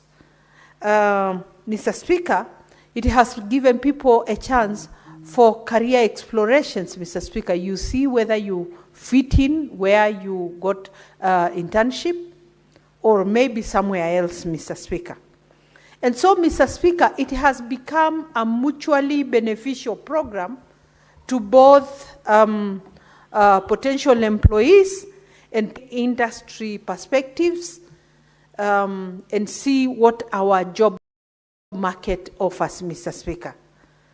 But I do agree with Senator Cherargei that the stipend that has been given to these young people does not assist them, Mr. Speaker, particularly in our towns, in where life is generally, the cost of living is high. So it has subjected these young people, to go to places that would otherwise not be safe for them to operate. Mr. Speaker, you find them living in not very good conditions, Mr. Speaker. So, Mr. Speaker, I do agree and support that the stipend should be improved. That, Mr. Speaker, those very innovative brains should be identified, Mr. Speaker. But even more so, Mr. Speaker, is the bigger question is, after the internship program, where do these young people go? A lot of them go back to their homes. A lot of them become even more miserable after, because they've had a chance to test, they've gotten some excitement of working, and then all of a sudden, they are back in their homes, Mr. Speaker. Mr. Speaker, I would suggest that maybe possibly these young people are given a chance to try various institutions. If today you are an intern in Parliament, you can be given a chance to become an intern in another organization, so that you compare and contrast and maybe be able to identify the right place for yourself, Mr. Speaker. Meanwhile, so that we do not release these students back to oblivion. Mr. Speaker, it is becoming the greatest challenge. And as one of the senators has mentioned, most of these young people are coming back to us, the leaders. Mheshimiwa, I was an intern in Parliament. The internship is over. Please get me a place. So the problem is brought back to the leadership, Mr. Speaker. Mr. Speaker, I would say these young people have contributed well to the economy. They, potential employers have gotten, people to work for them and even to improve productivity. Why should they go back home, Mr. Speaker? Mr. Speaker, in my opinion, these people should be able to be absorbed by the various governments, our county governments, the national governments, the private institutions. I think this is a problem that is collective for the nation, and we must all address, Mr. Speaker, in one way or another, Mr. Speaker. And one of the most important ways, Mr. Speaker, is that they get absorbed by the various institutions, Mr. Speaker. Because letting them go back home, Mr. Speaker, does not solve the problem. Mr. Speaker, a lot of these young people are also very innovative. And if they were supported with capital after the internship, Mr. Speaker, a lot of them are now able to, mirror what they were learning in the, in the various institutions that employed them, and may want to start, their own businesses. They may want to start their own organizations, Mr. Speaker. And so, Mr. Speaker, I think there should also be capital that then can be used to support those who would want to go into private businesses, Mr. Speaker. Mr. Speaker, we have always talked about the digital market, Mr. Speaker. A lot of our people are comfortable with this.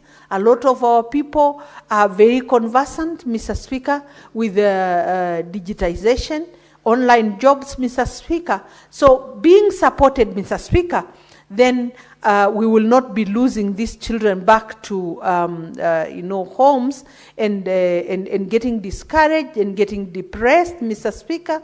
And you find some who even lose hope, Mr. Speaker. This program was meant to bring hope, and the hope must not die, Mr. Speaker.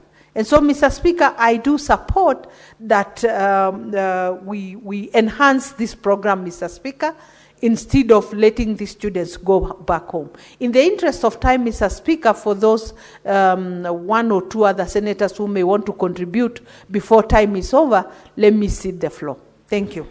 Thank you, Senator Tobiko. Senator Hamida Kibwana.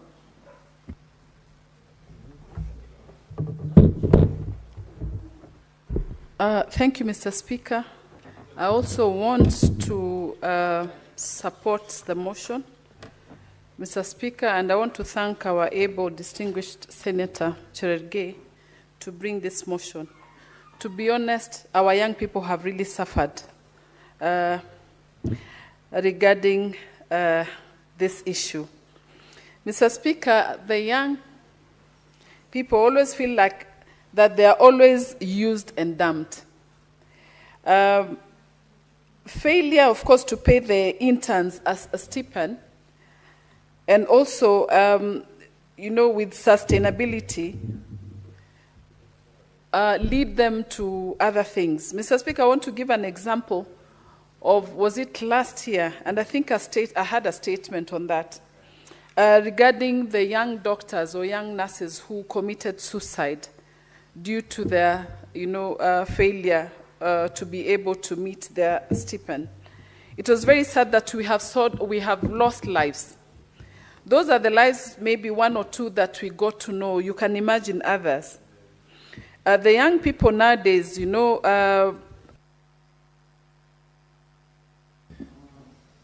Senator. Yes, some of them are, trigger happy, and they will do anything for them to end their lives just because, they are not earning earning enough, or maybe, or delaying their payments. Mr. Speaker, we need to have this proposed law that would explicitly require payment of monthly allowance, Mr. Speaker. Then we also need, of course, there's also need to have the insurance cover and leave entitlements for these young people, Mr. Speaker. I'm not just speaking about young. I mean, for being an intern, it doesn't look at times at age, but then most of the time we refer to our young people. Mr. Speaker, also, maybe this also, we need to look at the poor supervision of these young people. Their work at times is unlimited work. We overwork them. By the way, Mr. Speaker, the other day I went to Kenyatta Hospital, and I found the young doctors working over 12 hours, around 18 hours. And, you could see the fatigue on their face. And also the nurses. Nurses are also, of course, exploited through some of them who are interns. You find one nurse with about 40 or 50 patients, and that's an intern, Mr. Speaker. The government also are giving the young people limited opportunities. And limited, also, when I talk about limited opportunities, you may find that they always insist on the master's degree, in some organizations. And so you deny others, a chance. Only eligible master degree holders are the only ones who are able, to apply. At times I look at it and I ask, is there equity and fairness, or do we have discrimination, that concerns the young ones? I was looking at the court's ruling the other time, and the court found unfairness. The court, of course, there was unfairness, but dismissed them on legal grounds, which was really unfair, Mr. Speaker. Then I asked myself, does the employment really follow merit, Mr. Speaker? There's always non-discrimination and equal opportunities to many. Equity in success also, Mr. Speaker, looking at, do we have equity? because you may find that maybe the guys from rural areas are regarded as Oshago people, are not given that equal access, and are not placed in less desirable roles, Mr. Speaker. People with disabilities, Mr. Speaker, maybe they're not given a chance, and also women at times, you know.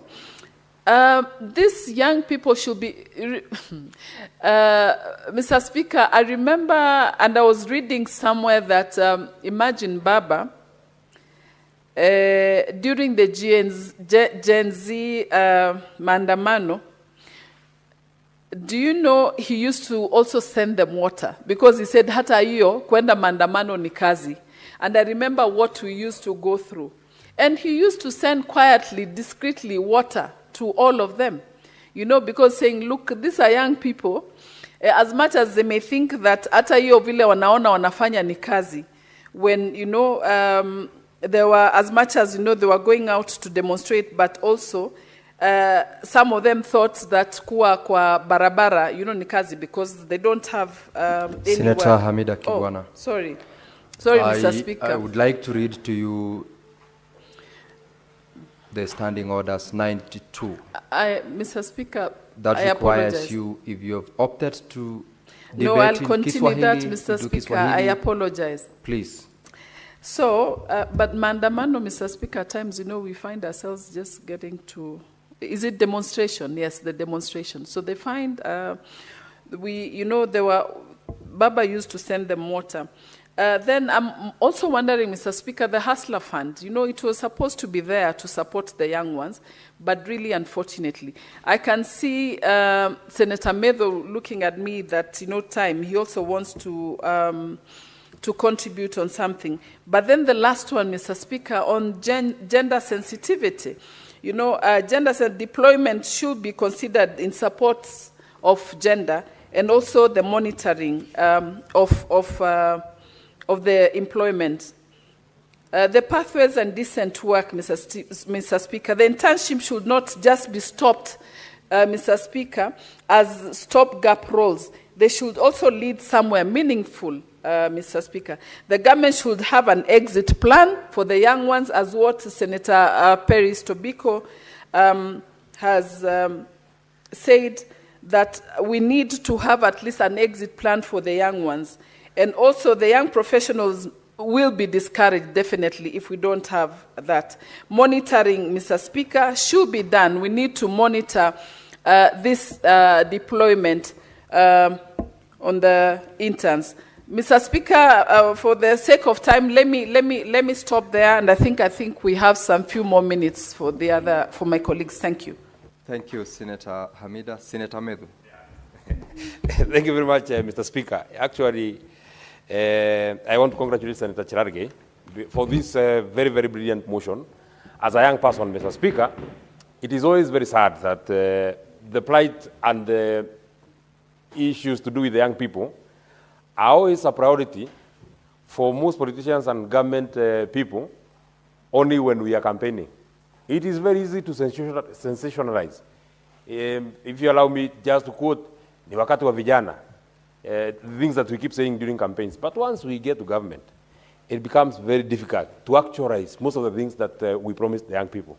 I would want, just as many of my colleagues have said, to express my disappointment because, Mr. Speaker, as we speak about the issues that we want to do and help the young people, Mr. Speaker, for people who have gone to school, and it's such a sad situation that as a country, everything is moving on like it is just normal for lecturers to be at home for the last 2 or 3 months, Mr. Speaker. We are just about to get to November, then December, the month of exams, Mr. Speaker, and learning has not started. Not even introduction to basic courses and basic units, Mr. Speaker. I'm a first-year student. I've never even seen my lecturers. I don't even know who are